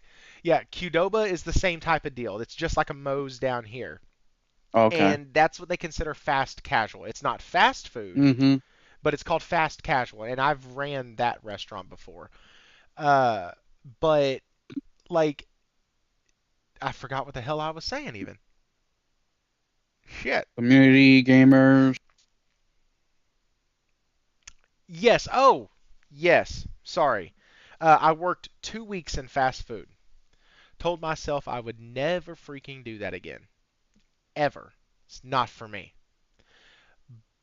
And so, yeah, I don't know where I was going with that. I had a thought, and then I got on this Joe Magliano thing, and I don't know where it went. It left me. Let's read some chats here. It's what sickens me about the wider community. I'm in California. Hey, California. To live and die That's in a big ass LA. state. It is a big ass state. Are you NoCal, SoCal? Which one you at, Nick? I actually lived at Castle Air Force Base from ages 5 to 8, I believe. And then we moved down to Austin, Texas, because my dad retired out of Bergstrom Air Force. And so, yeah, I'm a military brat. Joe is in how is yes, he is in How I Met Your Mother. Thank you. I knew that he was in some other stuff, but I didn't really just feel like pulling up all of his videos and discography and shit like that. But when we start getting into the community, and this is where we can kind of shift this into the next topic, right? Because the Xbox sales numbers are awful. Now, granted, we don't know the exact number. I mentioned earlier in the intro that we have exact numbers, and that's wrong. Josh, you called me out on it. I appreciate that. I did misspeak there. We do not have exact numbers from Microsoft because we don't know because they don't report because they're little chicken shits. And the last time they gave a number was for Game Pass, and they got roasted. So they don't tell us anymore anything. They're not going to divulge a damn thing to us. And you know what? That's fine because we have people who do research. We have folks who are way better than me who can look at shipping manifests like Falky and go, yep, okay, so this shipping right here leads up with this and this does this. And oh, hey, they're getting all of these new shipments in of this stuff and their warehouse is sitting at this level. That probably leads to this. Like, the way their brains work is an absolute work of it's a freaking masterpiece. My brain doesn't work like that. My brain says plastic box make picture. I am a simple man. And so I go off of what other people's research is. And with that, let's go over here. Because this is kind of comical. It's actually kind of sad, but we'll go with comical first. All right. So we're going to look at the life numbers of PS5 and Xbox Series currently. And here they are. Let me shut off the video in the back. We have 61.7 million reported from PlayStation since the launch to now. That is just a CH away from being 62 million. That's fantastic, especially since most of that was made up in year two because year one you couldn't get the damn thing. That's amazing. That's fantastic. That's steady growth.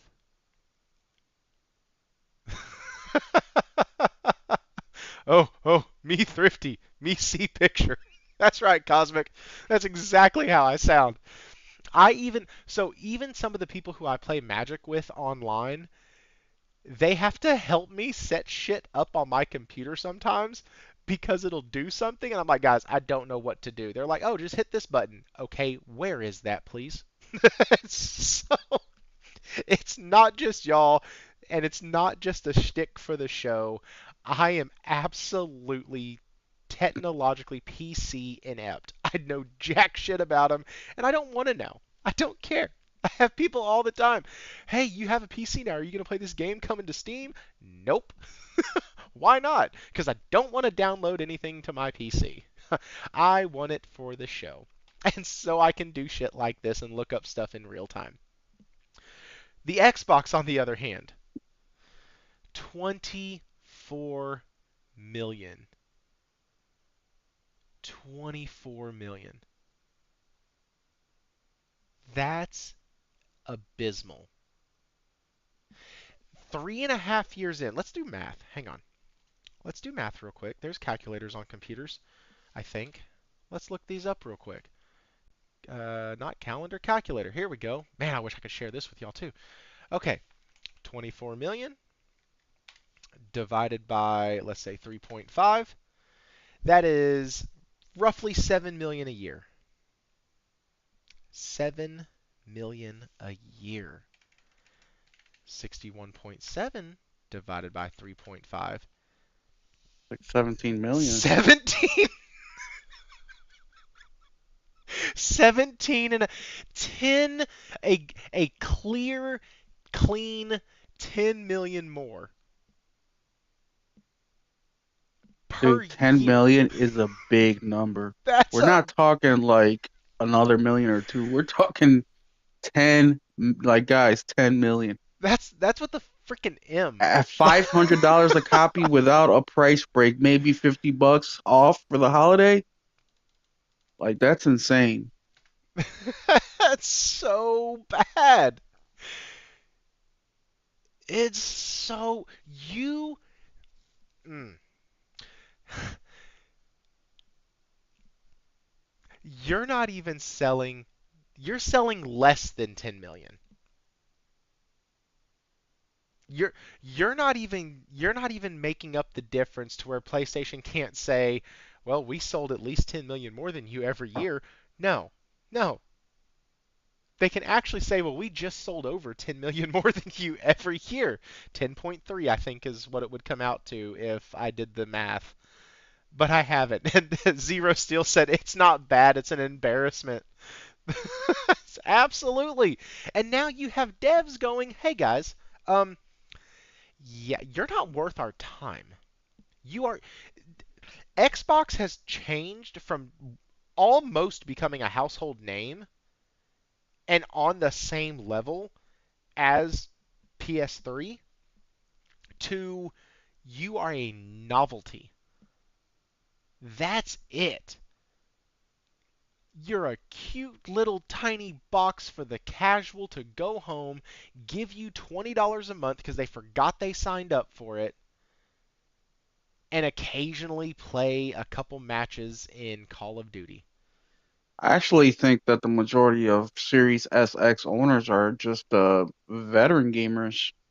I don't think there's very many like new gen like people in their teenage and mid 20s. I don't think many of them are buying. Well, we know they're not, but I mean like the majority of them are for the 30-plus-year-old gamers, the guys that are trying to like hold on to those 360 days. That's just what I think, my opinion. Hmm. Man, and you might be right. Maybe it's just the hardcore that are like trying to hold on to it. But man, it's it's really telling, right? It's when you look at those and you can look at the sold data and you can go, yep, roughly 24 million. Oh, is that for the year? No. Oh, that must have been their first 2 years. No. What about three? three. Surely that was their 3-year number, right? 24 million, almost 10 million a year. That's respectable. Yet no, it's actually that's their number as of halfway through 2024. Oh. that it keeps getting worse. It keeps getting worse. Zero Steel, member for 2 months with the red badge, and most of those 24 million are Series S at the cost at cost fucking 300, and went on clearance on effing Black Friday for 150 bucks. No wonder they dipping out. Absolutely. Not only that, you could go into, I believe it was Verizon, sign up for a new phone plan, and they gave you a Series S. Bro, my sister got me a Series X for Christmas. She paid 350 for it. I just checked day before yesterday. Trade-in value on Series X, 350. I'm literally making money on a Series X by trading it into GameStop. So that's exactly what I'm gonna do when the PS5 Pro comes around. 350, dude. For Christmas, I got my Series X. 350. And that's exactly how much Xbox is paying me back. I don't know why they're doing that. Doesn't make any sense business wise, but hey, whatever. Oh my goodness. Okay, so breaking news. Breaking news as of yesterday, so not really that breaking. It was updated yesterday at 6 p.m. Phantom Blade Zero devs had to clarify uh, because the nobody needs Xbox was a misquote. So let's see what they said. This is new to me also, guys. This is new to me also. Somebody mentioned it in the chat, and I wanted to go and pull up the quote because I was going to use it to roast Xbox, but let's see here. These claimed statements do not represent S Games' values or culture. The statement reads, "We believe in making games accessible to everyone and not ruled out any platforms for Phantom Blade Zero. We are hard at work on both the development and publishing fronts on both the development and publishing fronts to ensure that many players as possible can enjoy our game at release in the future." The controversy began with a statement from an anonymous source who claims to be a developer on Phantom Blade Zero, published in a China news outlet. Directly translated by fans, it reads, "No one shows any interest in Xbox." The news spread with outlets like whatever, reporting that Xbox is a platform that does not find demand, especially in Asia. However, the situation escalated when Brazilian outlet Gameplay Casey mistranslated the statement as "nobody needs this platform." Okay, guys. Okay, I okay, mean, nobody does need that damn okay. So platform. wait a second, Will. If I looked at you and said no one shows interest in Xbox, what does that sound like? Sounds like nobody is not Needs the selling. Nobody platform. fucking cares. Yeah. It does a platform that does not find demand, especially. So the quote that's there, that's actually the real quote. No one shows any interest in Xbox is almost fucking worse than nobody needs this platform. Like it's not even that nobody needs you. It's that nobody even wants to look at you. Like they have literally become the pick me guys of the gaming industry. Quite literally, they're screaming at the top of their lungs, "Pick me! Pick me! Pick me! Please! We're over here! Pick me!" And nobody shows any interest in them at all. That's almost worse than a dev going, "Nobody really needs your platform." And yes, Josh, I fully understand. They're talking about the Chinese market, they're talking about the Asia market. I get that. But a lot of Asian people play a lot of games. And the fact that they're not selling over there and they just increase the price over there, Aren't they yeah, like the biggest PC market in the world or something? I have no idea. You said something in that sentence that I don't follow. Yeah, I think they're like number one or like one of the highest in the world. I'm about to say you said PC. My brain shut Yeah, off. I PC. have no idea. I know that they're not the number one in the Xbox market. I know that. That's why the China Hero Project and all these other hero projects are extremely important, man. Because it's not only gonna give us great games, but they're also kind of securing a little bit the console future. You know, because we all know what sells consoles, games. Games is what sell consoles. Everything else is just a cherry on top. So if you have a PC gamer, I know American PC gamers are weird. That's not a Very. view of the thrifty channel. It's a view from Will. They're fucking weirdos. I do not like them. I think whatever, but Well, and and they're they're not logical, bro. You're here to tell me that you see a badass game on PlayStation and you don't want to play it because it's not on PC? Like, then you're not a gamer. well, Then you're not a gamer. and they're the speaking of the PC crowd being weird over here. Their spokespeople over here are weird. Like you That's look true. online and you see PC people doing their little podcast, and you look at somebody like Asmongold, who's good content. I like his stuff. Pretty level-headed guy. Don't mind his content at all. But then you start realizing, oh, and he'll even tell you this. I'm not saying anything he hasn't said about himself or of himself, but he is like a slob. Like just nasty. Like he's done walkthrough videos of his house showing how nasty it is in his house. And then the other one, you got somebody who I have zero respect for in Oh No It's Alex. No respect for that dude. Wearing bunny ears on your fucking with no shirt on, looking like you should be working at Chippendales, going to headline as a stripper in your next outing. Like, dude, have some respect. And like, if I, those are the two guys that I think of immediately when I think of PC players on the internet, and like, Yeah. that's not a good look. that's, And that's oh no, it's Alex loves stealing games. right. Like, He's a fucking weirdo, bro. They're all that's fucking weird. that's just like. And then, so when I talk to somebody like from overseas who's in our Discord who plays a ton on PC, uh, he's like he works out, dude runs all the damn time, like he has a normal job, like he is a normal functioning member of society. Yeah, just like my IT guy. And Same shit.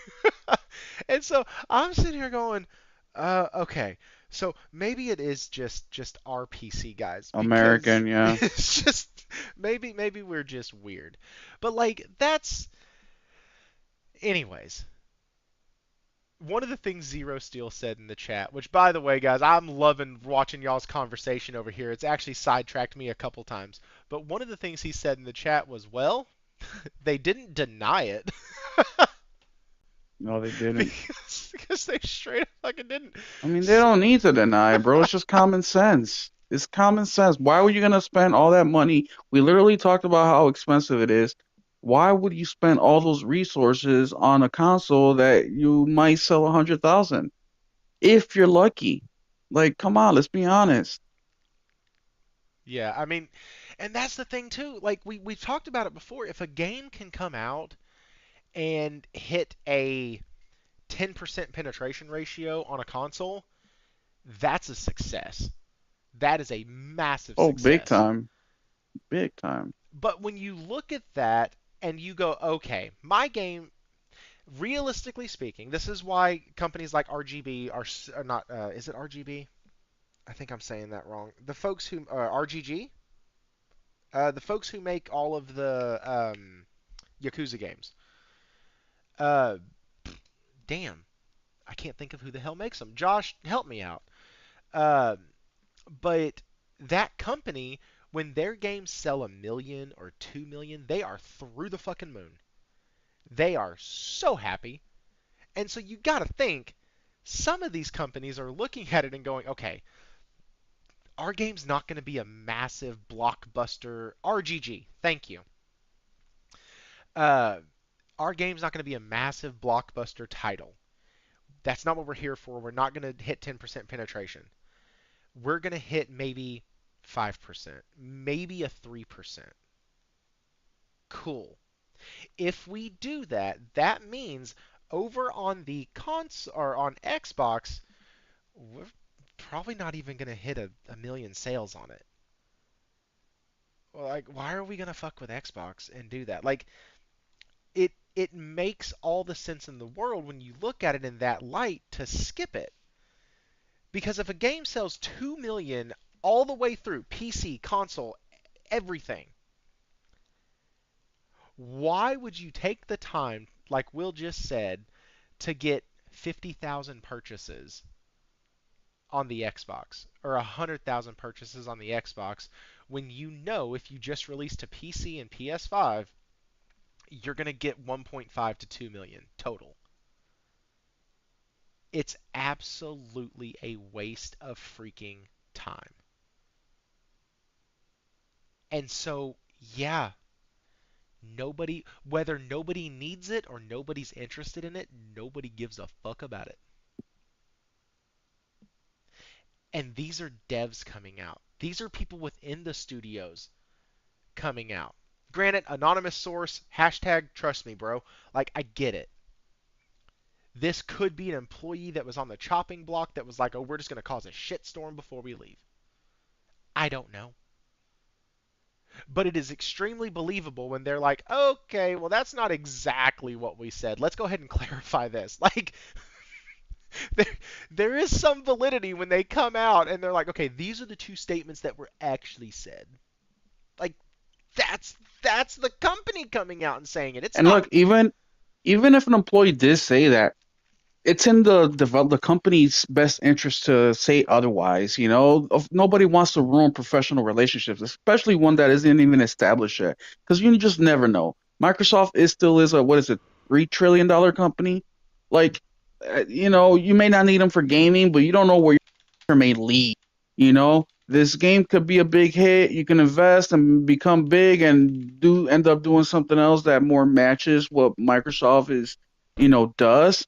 So you don't want to ruin that, unless you absolutely have to. And even then, it's kind of like never burn a bridge. But like what Thrifty said, it's absolutely believable because, dude, we're just talking about the numbers, 24 million. And I don't know if you guys, well, I'm sure you guys remember, but remember when Sarah Bond was doing that interview with that one, and this is after all the closing down of, excuse me, of Tango. Tango Works, and they were like, yeah, so obviously, excuse me, got the hiccups. Obviously, a developer doesn't necessarily have to do bad to get closed down. It could be like Tango, where they come out with an award-winning game, and they can be closed down.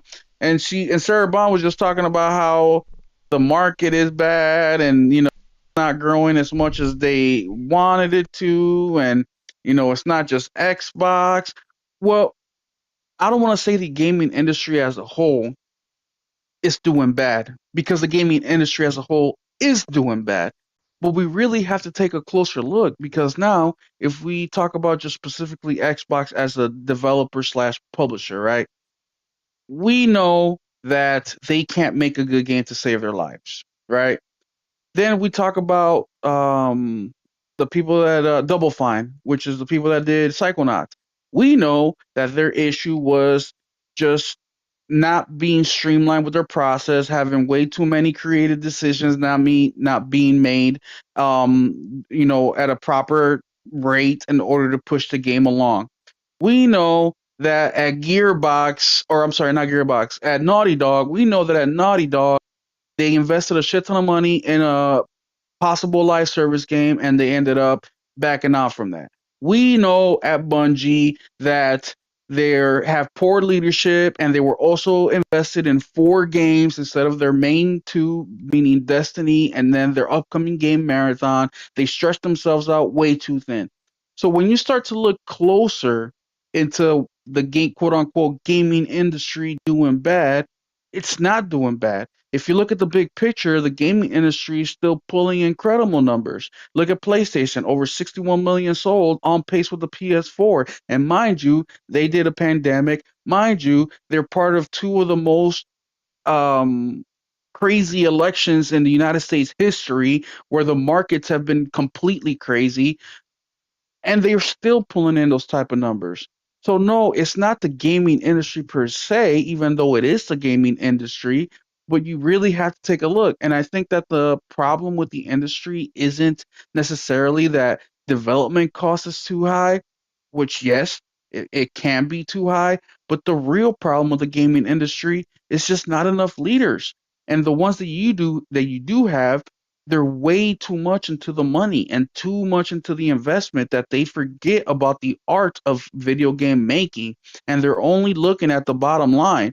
And so you have a couple issues that are coming into a head, you know, they're starting to intertwine with each other and creating this quote unquote industry problem.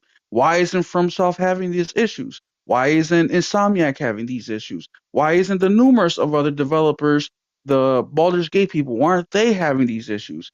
Because they're coming out with good games, complete games, polished games, giving gamers what they want. That's the difference. And once again, typical of the gaming industry, going back to Gamergate, they always blame the gamer. Well, gamers aren't just playing as much as they used to. Gamers ain't buying as much as they used to. Gamers are saying all this shit online, which is affecting more. It's like, bro, at what point are you going to stop having this victim mentality and accept responsibility, hold yourself accountable, Gamers need to tighten up work your on their backlog. Fucking need to shit. work off their backlog. Exactly. Well, at the same time, the very like 2 days later, come out with, "Hey, WB sales never too late to add even more to your backlog." Oh, so which one is it? We're not gonna put this game out, but now you are promoting a sale on your store, so now it's okay to have a backlog. Like, which one is it? They can't even keep their damn story straight, and that's how you know. Look, the best way to know when people are lying is one, they're telling you something and they're giving you way too much information. That's the number one way you know that somebody's lying, where they're just giving you too much. Like, bro, nobody asked about that. Like, I don't need to know that you brushed your teeth, woke up, put your pants on, ate breakfast, and then you did the thing that we're talking about. Mhm. And the other one is when they don't give you nowhere near enough information, meaning everything is like, oh, I don't know. It just kind of happened. Like, those are the two easiest way to tell when somebody's lying. And who does those? Xbox. Xbox does that all the time, specifically with the too many details. They're constantly feeding you guys, not you guys, but like the community, way too much information, and then they end up fucking lying about it. We catch them in their lies. We replay interviews from just 2 weeks ago, and we catch them on their bullshit. And it's just people not thinking logically because they're passionate about their hobby. But at what point do you get fed up with not playing your favorite games and do something about it? Up to what point? Like, when? When is that for you? And it's different for everybody, but I am going to say that it's been long enough in the Xbox ecosystem where we're going on a decade plus of them with this bullshit. We're now in the second generation of console where they have overpromised, underdelivered, not enough games, not enough content, broken games. Then they acquire these new studios, and these studios that did well before are now coming out with broken games, incomplete games, monetization in ways that they've never done before. Mhm. Now they're not acting like themselves, and Xbox is sitting here blaming the market, blaming you, blaming whatever. And in case you guys didn't know, World War II, for example, people still got rich doing World War II. Oh, hell yeah, People they still did. made money. I'm not saying that the money was legal and clean, but some people took opportunity and with the situation and made something happen. And what I'm trying to say by that is not trying to, desensitize World War II, of course, because that was a horrible time in our human history. What I'm trying to say is to kind of give an example is like when any job in sales and they tell you that the economy is wrong, you think your boss is gonna give a shit about that? You think Nope. the high performer gives a shit about that? He's rolling right on. Yeah, some months may not be consistent. Maybe like when a good economy, right? When things are just hitting and you don't have to work as hard and you're making a good money, you might have to work a little bit harder, but You're still pulling in your numbers. You're still making your money. You're still making your paycheck. You're still paying. Like you're still doing it because you're out here trying to get it, no matter how hard things are. And we as human, we know all about that. We get fired. We get let go. Shit, we don't have a paycheck coming in, or this will be my last paycheck. We make shit happen. We do what we got to do. We You go sell our find games. somewhere else. We pawn something. We Uber something. Maybe the wife or the husband goes pick up overtime. Maybe you cut back on going to Applebee's or Chili's or whatever, McDonald's, but you make it happen. Why is it that in the gaming industry, these dudes are such prima donna? Another thing that I just learned. Did you know that 90, maybe 95, maybe 100% of developers completely shut down for 2 weeks during the holidays? Did you guys know this? Name what other job besides a teacher, well deserved by the way, where, oh, it's a holiday, guys, let's shut it down. I'll see you guys next year. Where do you see that at? You don't.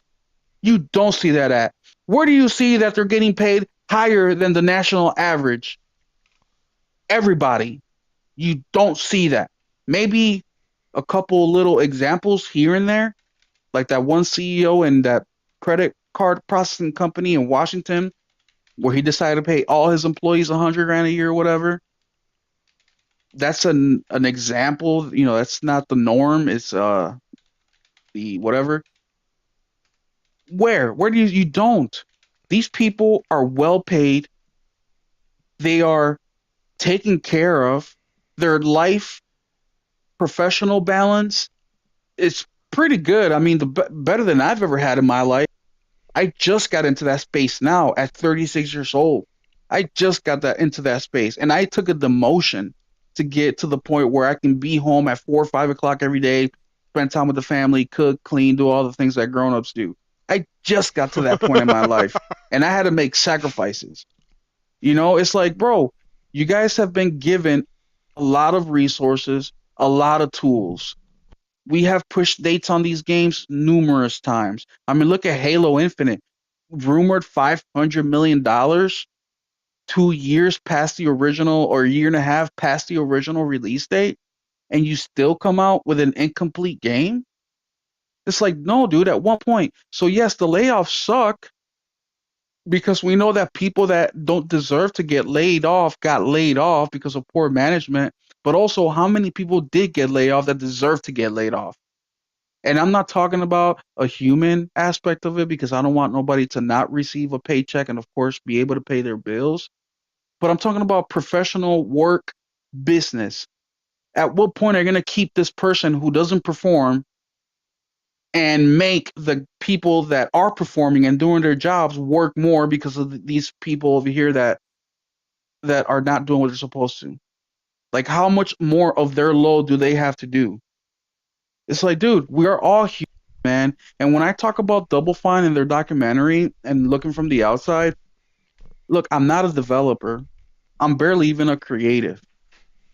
But what I've been a leader since my first job at McDonald's when I was 15 and a half years old. 2 months in, I became crew trainer. Yep, I've been in management my whole life. My whole life. Is it because I got common sense? I don't know. probably. But my whole life. So I know from a management standpoint, I know what it's like to be a leader. I know what it's like to be in a tough situations where the money, hey, we got budgeted for X amount, and at the pace we're going, we're gonna run out of that money real quick, and hard decisions have to be made. I have been in this situation, and I don't wish that upon anybody. I think I've aged an extra 20 years just because of those situations. But guess what?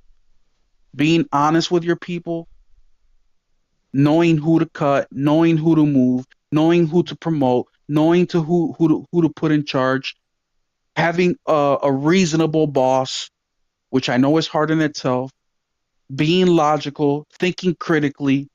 A lot of things get resolved with nothing but elbow grease. Just why can't the gaming industry get it right? Why? Are we giving them too much, Thrifty? Are we praising them too much? Are we giving them too many different flavors of coffee in the coffee room?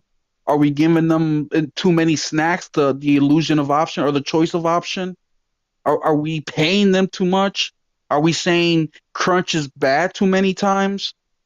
Because there is extremes, guys. In the early 2000s, these guys were working night and day. They wouldn't see their family for weeks, right? But at the same time, they were passionate about what we're doing. There were 22-year-olds. There were so many developer companies that got started up during that time frame. Between the PS2 and PS3 time frames, I forgot the number. I just saw this article a few weeks ago. I think it was like one or two new game making companies were popping up every week for like 2 years. Every week because of Heck, demand from Kurt Schilling, PlayStation a freaking baseball player, had a damn studio. Studio. Because the There's demand from PlayStation and Xbox was so high. That's how we were able to get so many games on the PlayStation side. The PS2 third party, era that we went through, where almost everything was third party, while PlayStation was, building their studios. But it was crazy, and those guys were motivated. They were excited. They were getting paid well.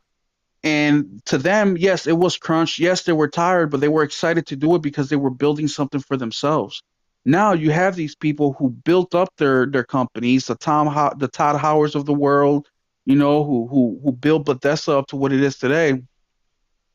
They don't have that same hunger because hey, we're here, we made it.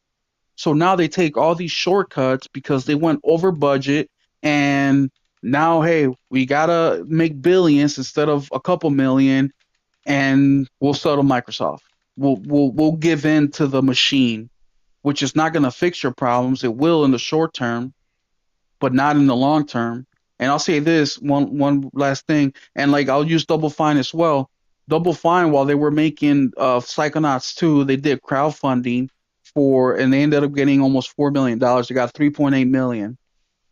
Then they got a publishing deal with I think they're called Strawberry Publishing, which I think is bankrupt now. They went the CEO got caught with like insider trading or some shit, and they were indebted to them for 13 million.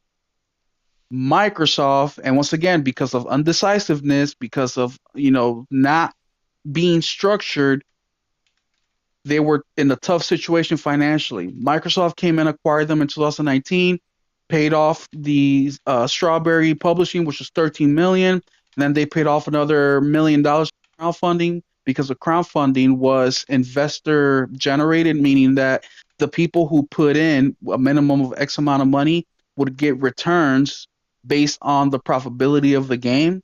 So Microsoft just did the calculations for that and paid off over $1.5 million. So almost $14 million went into acquiring a developer who was independent for almost 20 years. They're going on the 25th anniversary.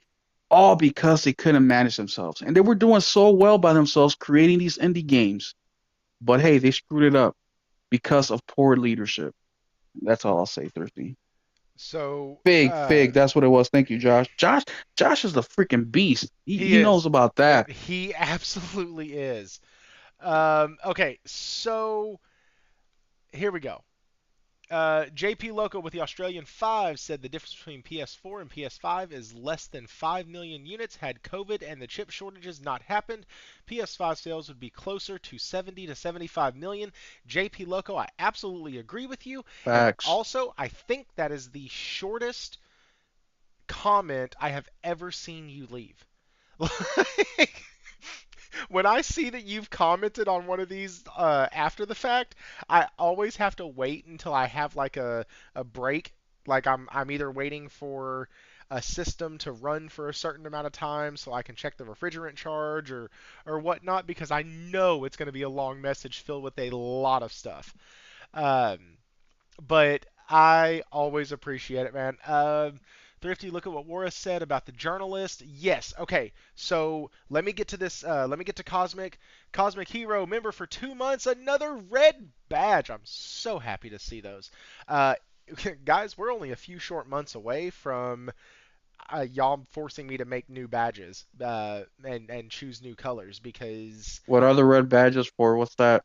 so every month, at 1 month, 2 month, 3 month, 4 month, 5 month, and 6 month, the badge next to the name when they become a channel member, when they become a sleeve monkey, it starts out, I believe, green and then goes to red, and then it continues to go through other various Oh, colors to okay. kind of distinguish them in the chats. Like they're leveling up. They are leveling up, and he said how we love the fact that they delayed Avowed because Game Pass was quote unquote stacked. Oh boy, 2 games instead of one. We can't have that now. No shit, And dude. mind you, one of the games is what Mafia. That's coming. Like, dude, that's a freaking 10-year-old game. What are you talking about? Hey, JP, do not stop. I absolutely love the long comments. And I love when I have the time to be able to respond to them in a paragraph by paragraph. Like I give you like a 1 sentence response for each. I love that. That's what this is about. I wish I could see you in the Discord because I think that you would have a freaking blast in there. Um, and JP Loco again with the Australian 10. Xbox still running with the nonsense that Sony money hatted BMW for timed exclusivity. Obviously, it's nonsense, but I'm starting to hope Sony did because Was all the BMW? crying. That's what I'm wondering. Oh, Black Myth Wukong. Oh gosh, Yeah. new Remember, trailer guys, came out too. Story trailer. these are the dumbasses that literally believe that they don't have marketing budgets like the other guys. These are people who believe that Sony is using all of their abundance of money and resources to keep them from getting good games. Yeah, what is it? A So $200 billion company versus a $3 trillion company. But yeah, Sony, just recent. Weren't they just saying how Microsoft's got money to blow? Like they could just burn money and they're okay. I, Weren't they those guys saying I that mean, crap? bro, Matt Booty literally said we want to spend. I think it was Booty. It was one of them. It was Booty, Shits, Satya, something. Uh, One of them had said that they want to spend Sony under the table. Oh yeah, that was in the email, the leaked That was in email. the leaked email. But let's talk about why they might not have as much money as we like to think. Because, once again, daddy has the money. The child is broke. Yep, Dad has all the money. The child has none. So, nothing. shout out to Nibs. And shout out to a couple people in the Discord. I think, Will, I think you were one of them who posted this as well. Actually, I think you might have posted one. I think Josh posted another, and I think I had posted one also. I don't know. This was floating out a lot today in the Discord. Um, Xbox Q4 with and without ABK. Xbox hardware down 42%. Content and services up 61%, a 3% growth for the year. Total gaming revenue plus 44%, which is pretty good, but minus 4% on the year. Okay, cool. PlayStation quarter one, hardware down 27, network services up 28, which is actually kind of interesting because PlayStation has been doing this thing this year where they've been trying to add more, like, to add better games, and they've been kind of focusing on beefing up a little bit their PS Premium catalog with like Jackson Daxter, Sly Cooper, things like that. And so that's interesting because it shows that that's actually working. And total gaming revenue up 12%. That's awesome. That's with no Uh, first parties or that no, yeah, no, you can say that. That's with no first no first parties. party. Yeah, I was PlayStation, just thinking Helldivers was that of that wasn't his third party or second party, right? right? But like Josh has been screaming in the Discord, Josh screams a lot at me at the Discord. it makes so much sense, and the power of branding and the power of marketing to just have the PS logo at the end of a trailer or at the beginning of a trailer. Why? Yeah. Because the Oh hey, casual sees that and they go all Hogwarts Legacy on them and go, "Oh shit, I didn't yes. I got to get a PlayStation." Hey, C Fresh, what is up, dude? Glad to see you made it. That's awesome. What'd you Dorothy, can I say say? one thing real quick? Yes. Yeah, sure. That'd be great. So you know how the bots are always talking about, yeah, next year's gonna be packed, next year's gonna be packed. Wait till next year. with PlayStation's gonna be fucking packed. Wait till Bruh. these first parties start fucking rolling. Like 12% now? Hmm. What the fuck do you think's gonna happen when Ghost comes out? With fucking I'm sorry, I'm saying fuck a lot, I'm sorry. When Santa Monica does their new IP, when Mm. Naughty Dog feels like flexing, even though I think their writing has went downhill, but either way, they're still one of the pros, right? What are you gonna do with then? What are you gonna do when they drop a DLC for Spider-Man 2 and then they announce Wolverine? What are you gonna do? Mm. Like, if the numbers are terrible, I mean, I've been having this conversation with my son because I got my son a Series S for Christmas 2 years ago. So he's a little bot. He's a little mini bot now because he plays freaking Roblox and shit and Minecraft. And now he's like, yeah, Xbox the best, but he knows it's not. But he likes fucking with me. And I said, if I bought you a PS5, are you gonna drop Xbox? He's like, are you kidding? Look at your collection. Of course I'm gonna drop Xbox. My son's 8, by the way. An 8-year old knows this, dude. Because he's 8. already tired of playing the same games. Already tired of playing fucking Roblox. So here's the other thing that I really let's talk about these numbers real quick, and then I want to get into the gaming side of it because we are going to run a little late tonight. Probably going to stay for another 35 minutes. I joked around in the Discord that I needed 5 hours for this show, and I'm not fucking kidding. PlayStation still has higher total quarterly revenue than Xbox with Activision Blizzard King. 5.9 billion for PlayStation, 5 billion for Xbox. That is with ABK, and if you don't fucking believe me, here's the stat. Here it is right here. Black and white. With ABK 5 million, without ABK 3 oh sorry, 5 billion. My bad. That is 2 billion dollars in quarter 4 for gaming. You know what? That's not bad. You got $2 billion off of 70 billion. Guys, y'all are fucking geniuses. Anyways, that means that PS revenue is 18% higher than Xbox and ABK combined. 79% higher without ABK included. On That's the like 15% thrifty an investment return Yeah, it's or really something bad. like that. Is really bad. Because that means they're gonna have to go through, let's see, 2 million in a quarter, and it was a holiday quarter. No, it wasn't. Sorry, business quarters. It was the first 3 months of this year. So that's kind of the slow season. So let's say 2 million. Let's be generous. They average 2.5. That's 10 million a year. It's going to take them 7 years to recoup their purchase cost. They will not be making a profit off of this purchase for 7 years. And that's if we maintain the same pace, meaning Call of Duty doesn't lose gamers, which it has been, which it means that can everything that ABK brings doesn't go down. It needs to maintain at a bare minimum. Oh, and costs not go up, meaning cost of living, meaning no pay raises, no bonus. Right? No, nothing. The light bill doesn't go up. Everything stays exactly the same. Otherwise, if we go based on the metrics, they need to increase. ABK needs to increase revenue. I don't know. I'm just throwing a number there, a spitballing, maybe 10%, just based on my personal life cost increase in electricity and gas and food. 10 to 15%, just to maintain at this pace.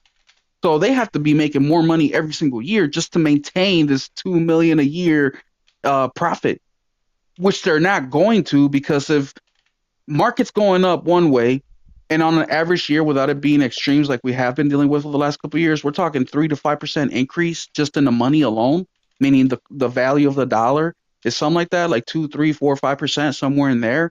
So all you guys that are getting 2, 3% pay increases, that isn't even enough to keep up with regular inflation, let alone the inflation that we've been seeing, the hardcore inflation we've been seeing the last year and a half or so.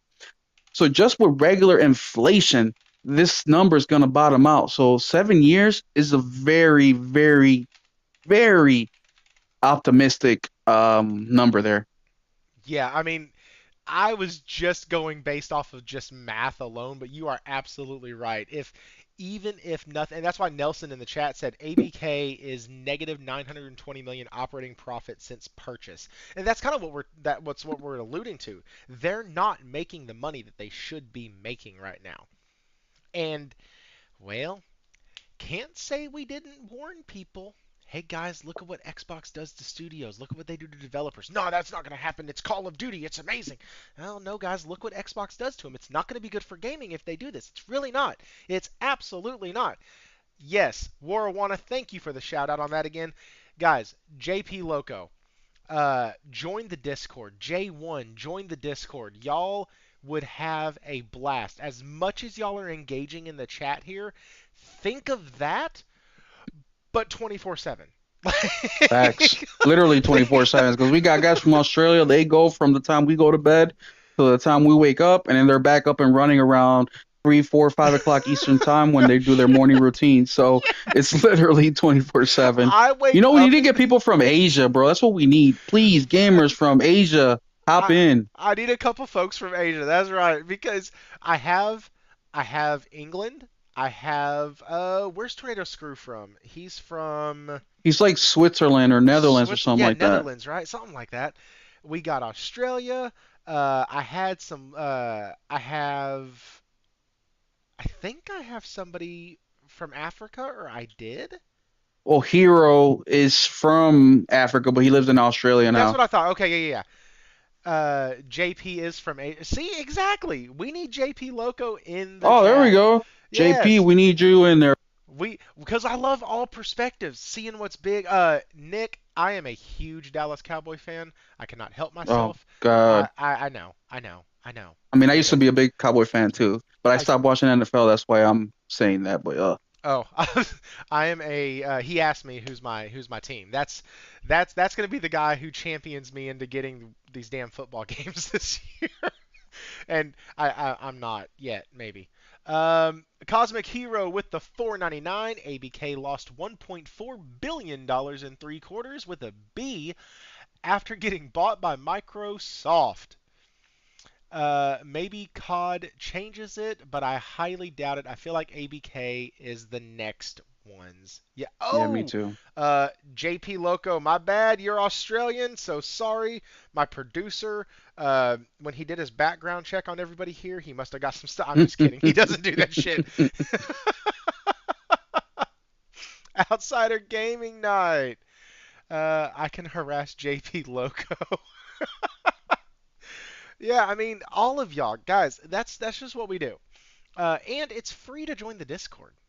And I'm about to be putting some of the money I get from the channel back into the Discord and letting Warawana go nuts with whatever kind of badges and shit he wants to put on there. So it's gonna be a great time. Dude, Um, and you get to talk to us directly. Literally, you can send Thrifty a message on Discord.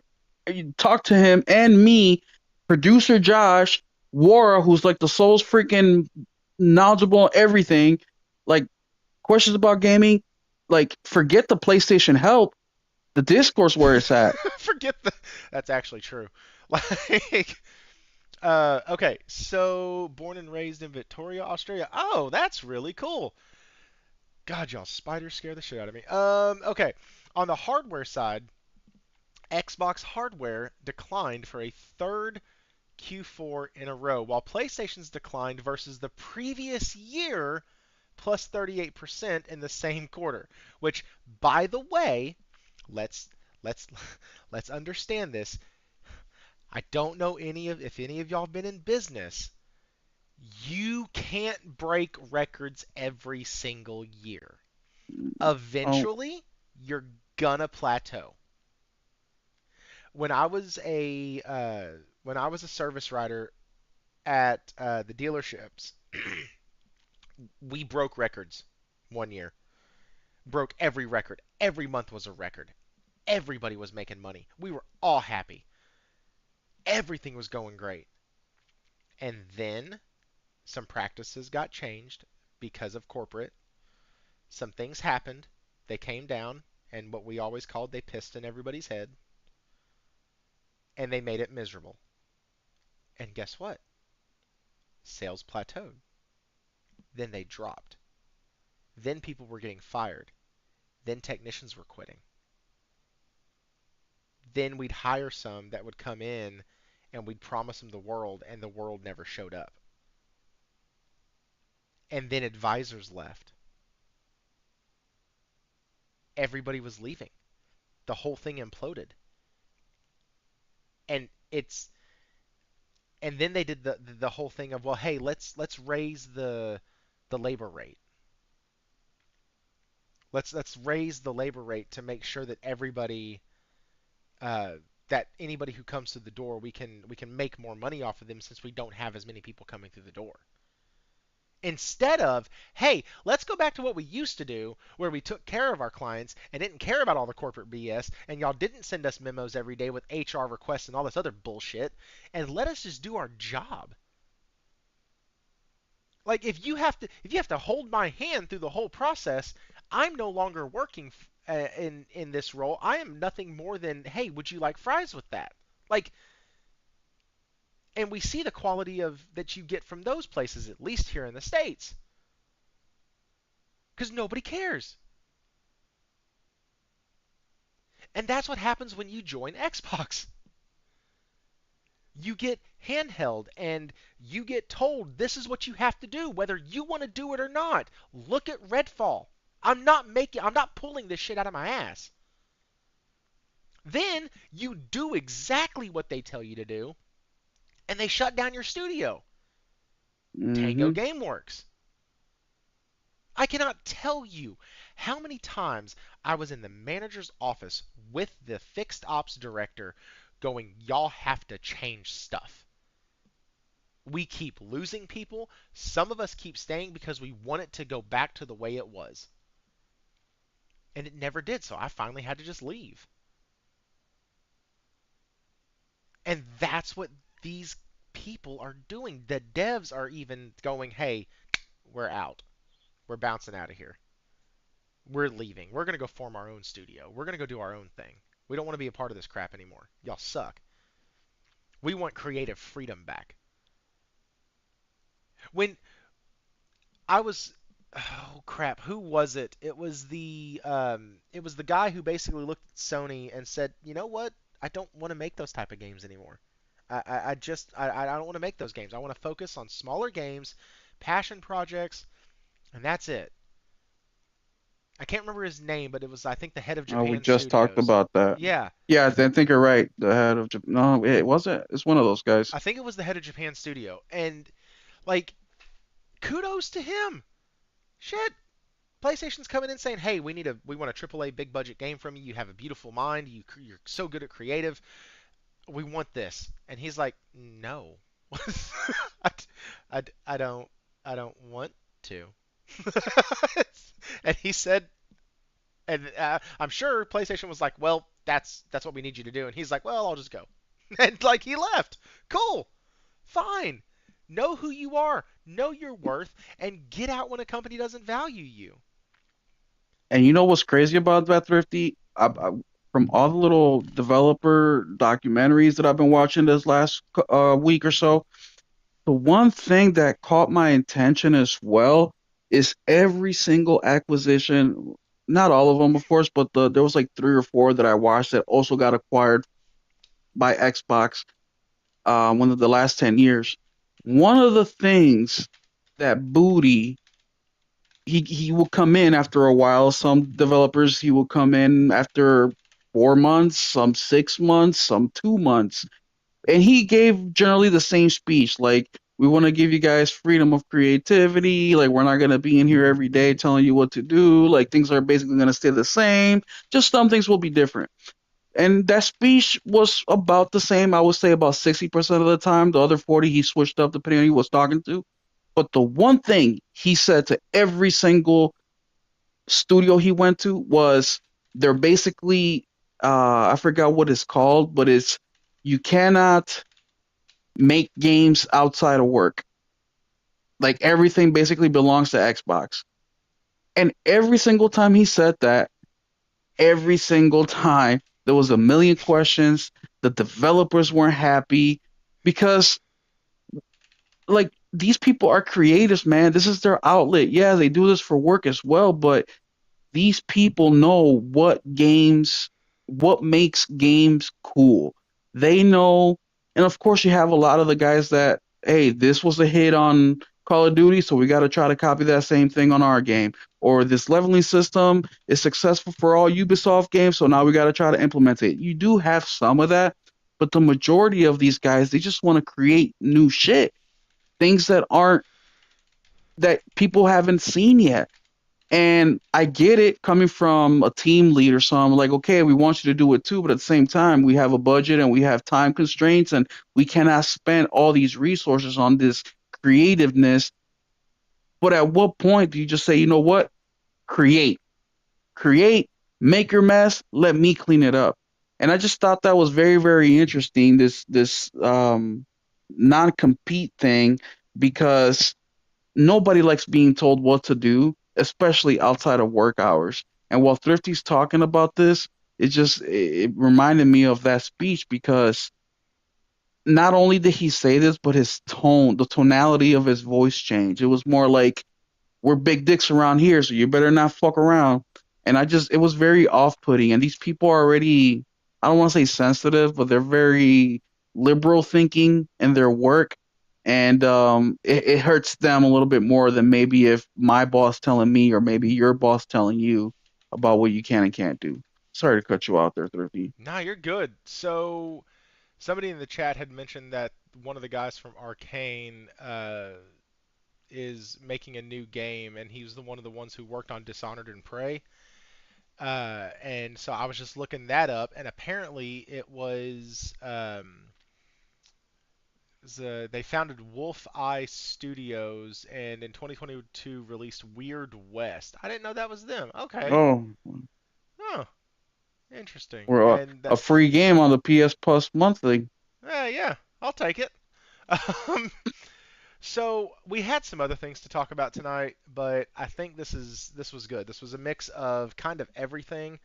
One of the things, the last thing I do want to point out about this was that the last statement on here is comparing unit sales. PS5 sold 2.4 million last quarter, and its estimated Series XS sold 800,000, meaning PS5 outsold 200% or three times more than the Series X and S. So this is not two pet stacks. You sound so quiet compared to what I don't know what's going on. I have so many people telling me I sound fine, and then I have a couple people telling me I don't. I don't know. I don't know how to fix it. I could swallow the microphone, but gotta go. My eyes are getting heavy. Cosmic, you have a good night, dude. Thanks for stopping by, man. It was a pleasure having you in the chat tonight.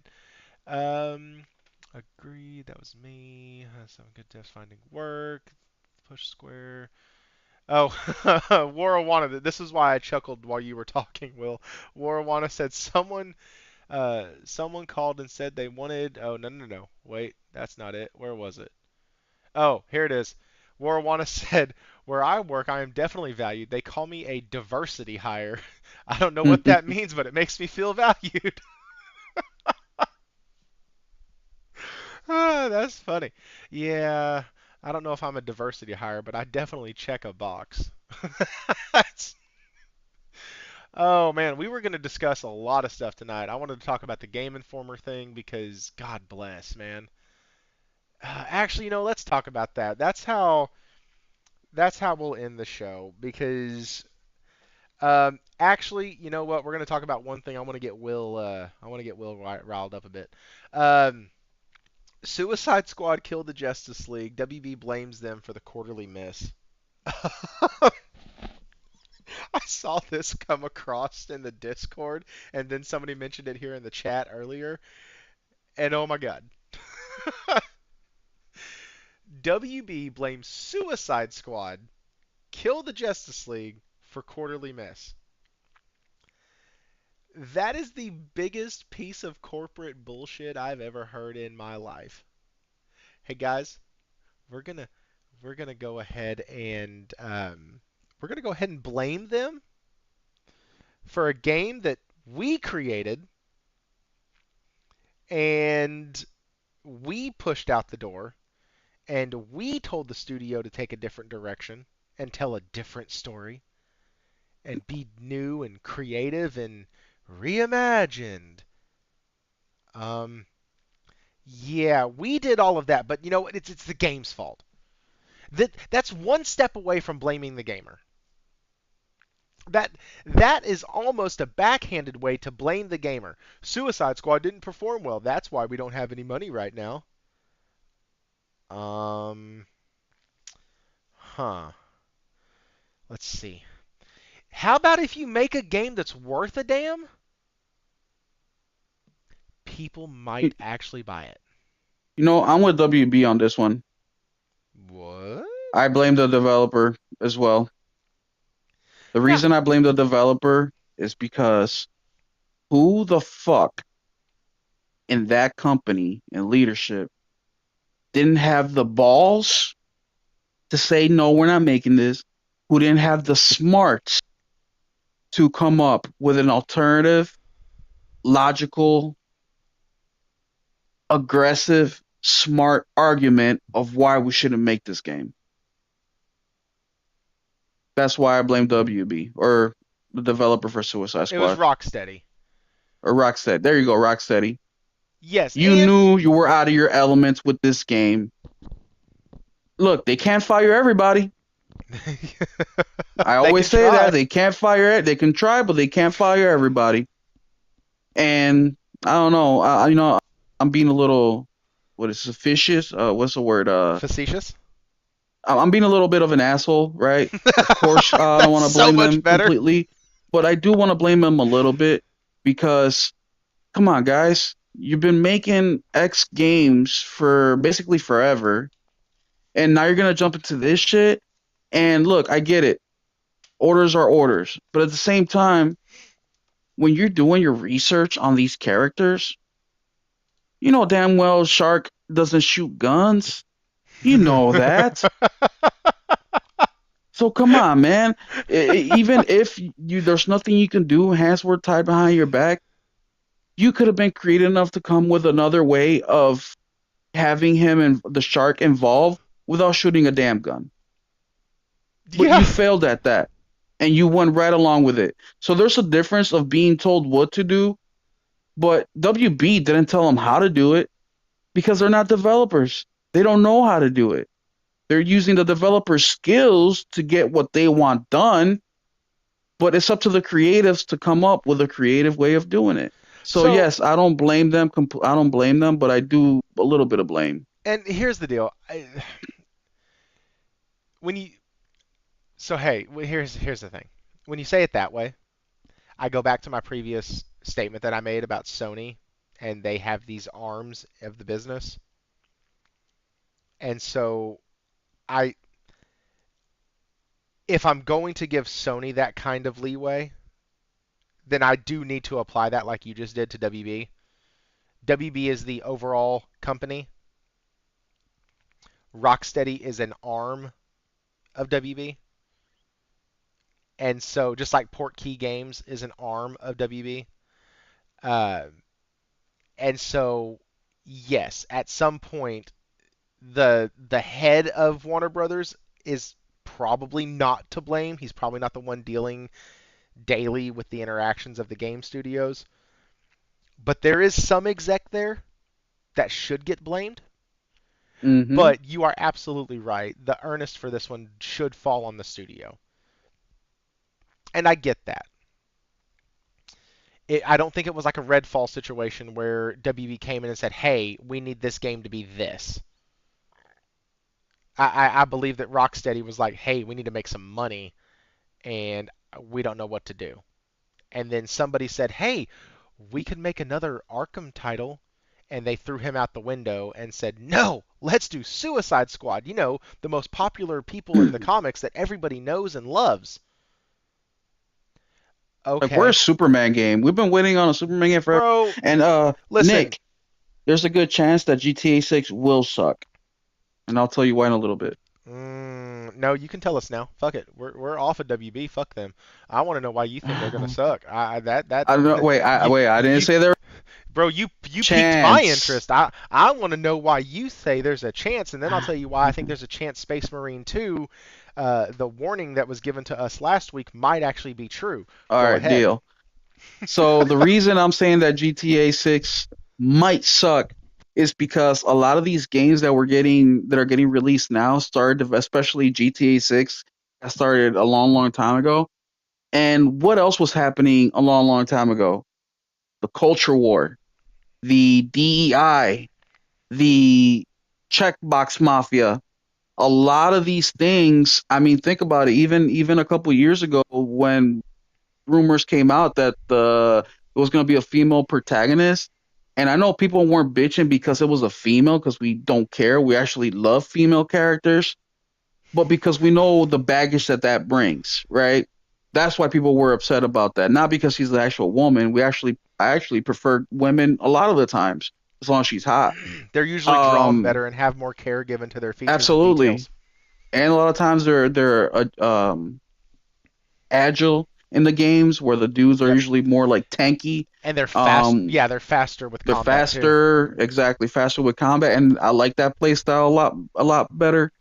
But so that's the reason and so with development, it's not like they can just change something overnight. Yeah, they can change the color of a hat or gun design, but changing portions of the game takes a lot longer, especially with the resources this game has been dumped. They've been dumping into this game and the manpower. It's not something that they can just change. So we're starting to see. That's why we've been on this streak of like just shitty games, man. It's because they started development 2015, 2016, and now we're starting to see the fruits of the labor. Hopefully, this next year, I think we'll see the last of that. I think developers are now starting to wake up to, you know, like even I forget the game, but it was on the news, the gaming news last week. They didn't even announce that they were working with Sweet Baby. The reason that they found out is because Sweet Baby was in the credits at the very end. Nobody watches the credits, but they were actively trying to hide that they worked with Sweet Baby. So the developers are now figuring out, like, okay, if we're gonna do the bullshit, we're gonna try to conceal it as much as possible, and others are just completely ignoring it and not working with this type of shit. So, but either way, that's why I think GTA might suck. It might have some of that carryover, but the good news is I think we're starting to see the end of that era of these woke games with stories that make no sense just to put a specific character in there. Yeah, and so that's why you that's your take on GTA 6. I think GTA has always been off the wall. It's always been highly mature content. It's always been that type of stuff. I don't think, and even if it's in the game, it's not going to be in the game. I hope at least, and I wouldn't see Rockstar doing this, but I hope it's not in the same vein that we saw it in like a Spider-Man 2, right? I hope Yeah. it's more just, hey, our games have always been a free for all. They've always pushed the envelope of what is okay to be shown in the living room. Yes. Like, and this is something that's in here now. Cool. Yeah. Whatever. Fine. So let's Just get make it into make sense. That's all we ask for. Make it make sense. for the last 3 minutes before we do our outros. I'm going to tell you what has me concerned about Space Marine 2. And I watched ACG's video uh, yesterday or today, and I absolutely loved it. Got me so hyped. And then Will sent another one in the Discord, and he was like, "This is the third one I've seen. I cannot wait." All of those are showing on PC only, All of and them are showing on PC only. one Not of the one is guys, console. right, and one of the guys is playing on a 4090. That's ACG. He talked about how he was playing it on a 4090, getting right at or just above 100 frames per second. On a 4090, that's a big beefy boy. I don't know a lot about computers and PCs, but I know that that's a beefy boy. So, this is what worries me. When games do not let people preview on the console, that usually means the console version's not that good. Or at least not on parity with the PC version. That has me concerned. And today, my hype for that game went from holy shit, I can't wait to oh my god, I'm getting red flags again. I and maybe it's What? You're getting red hang on, flag? hang on. Think about it. If you applied this type of a preview or this type of a beta or whatever you want to call it to any game that Xbox was releasing, we would say something smells fishy. We would. We have. Mm, Starfield no, wasn't shown on Xbox. It was only you're shown playing missing on some. PC. You're missing some ingredients to your conclusion there. I understand that the people who are making Space Marines are not owned by Microsoft. I get that. Hmm. I fully understand that. They're also not Todd Howard. I understand that as well.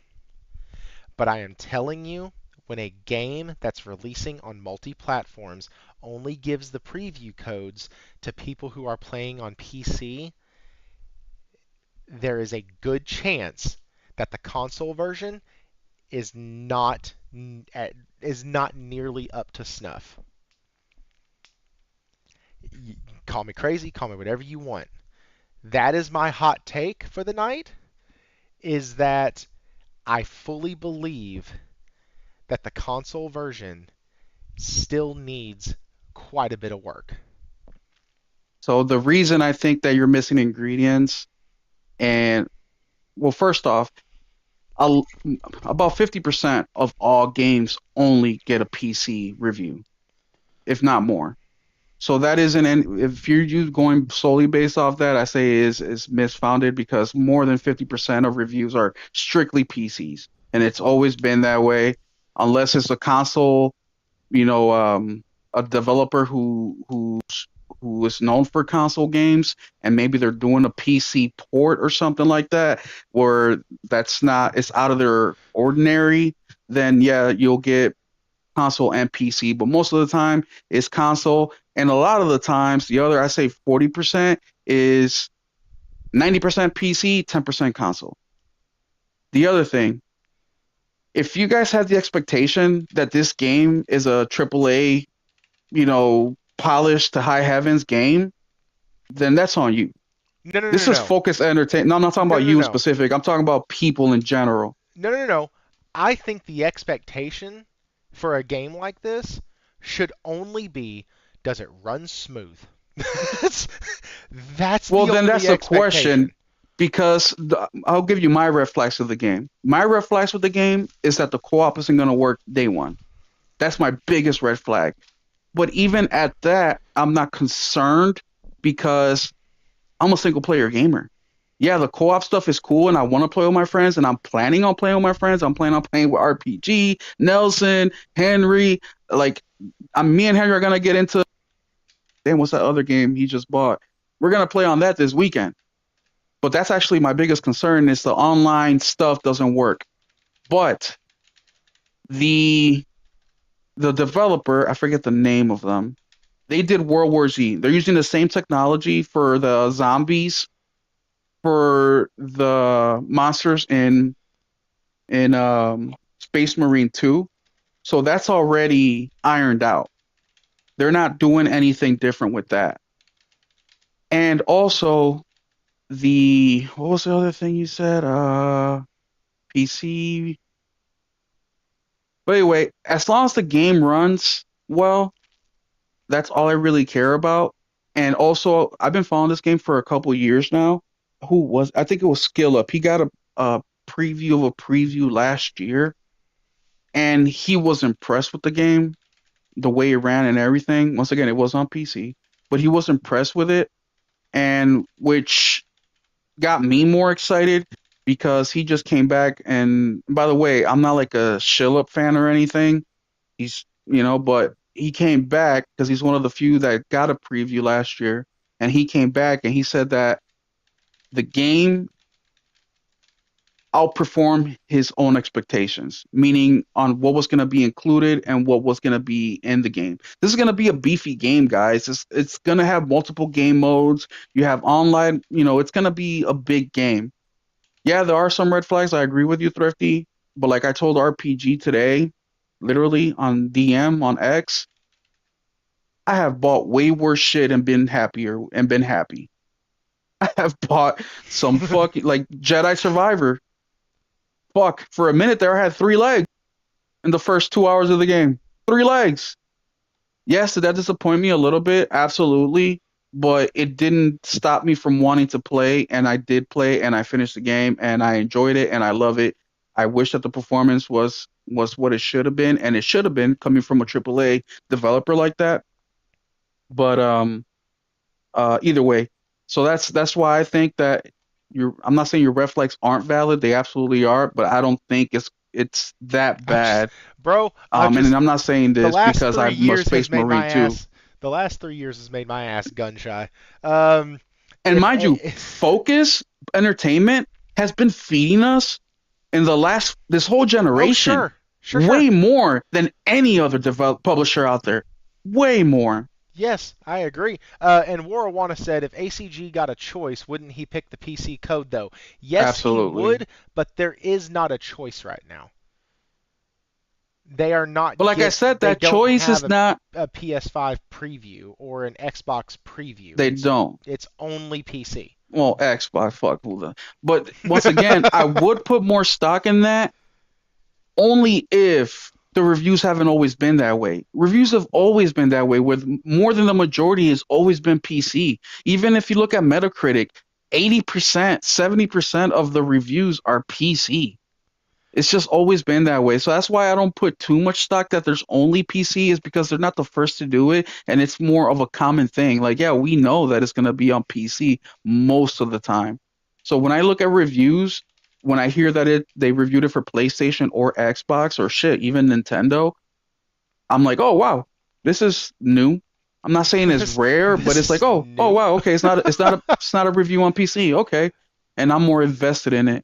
But yeah, you're right. I mean, the fact that they don't have the PC or the console is a little bit worrisome. But man, having this many developers, and you're right, Thrifty. I mean, this can go one of two ways, right? Because the last time we got this many reviewers saying the same shit, how good it was Cyberpunk. Like Oh.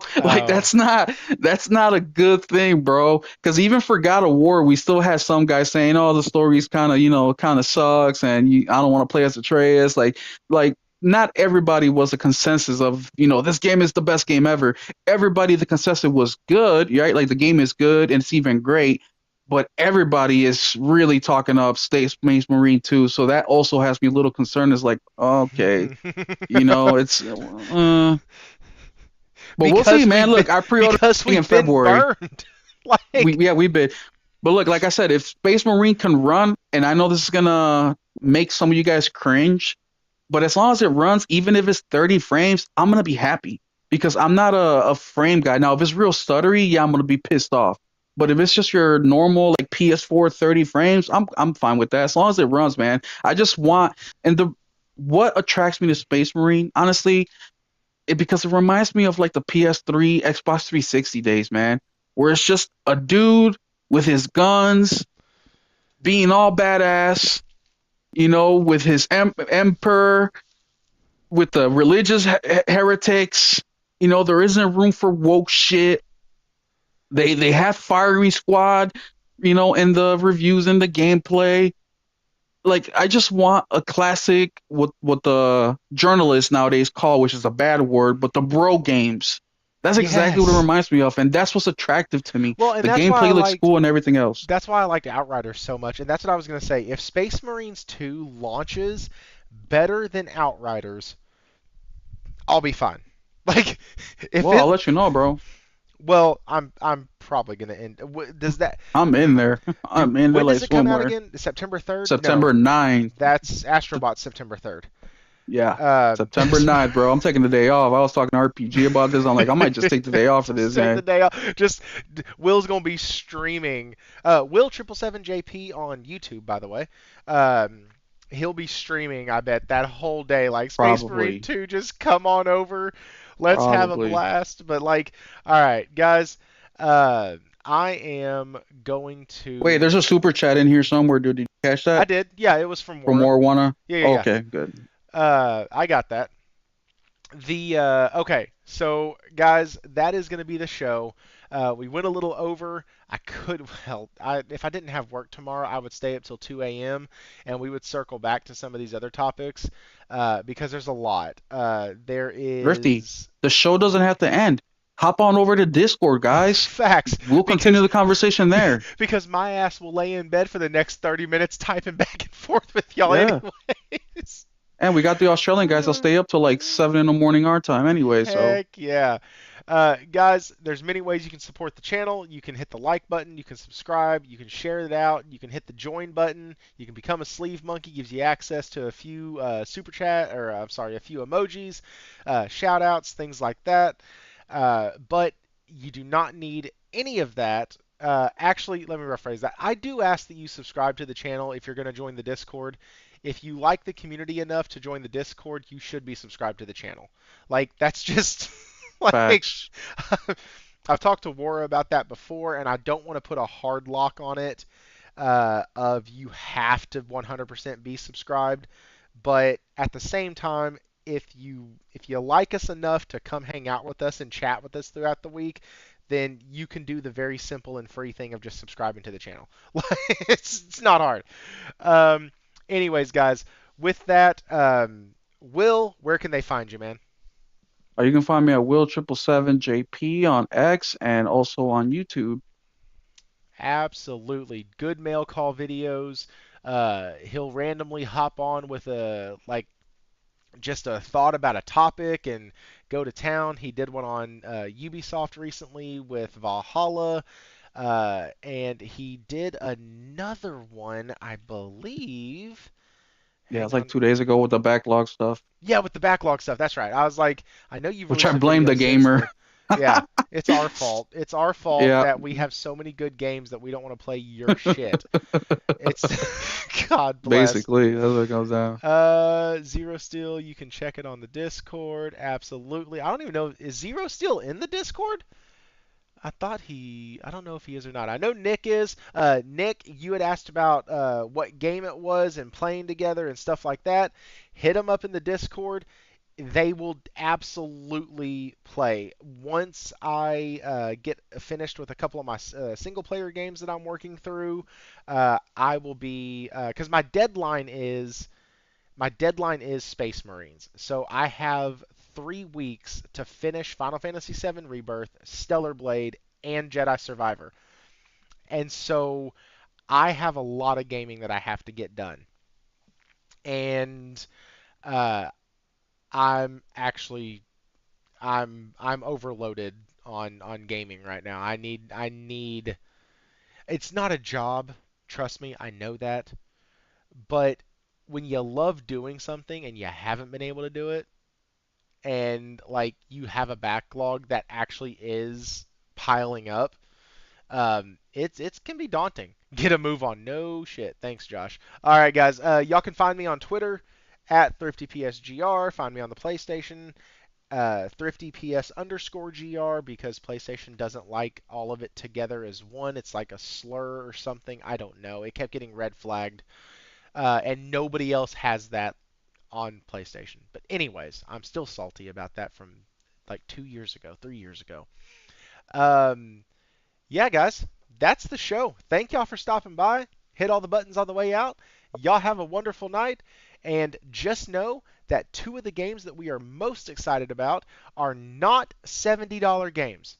Just want to point that out. Space Marines and Astrobot, both of them are under the $70 price tag.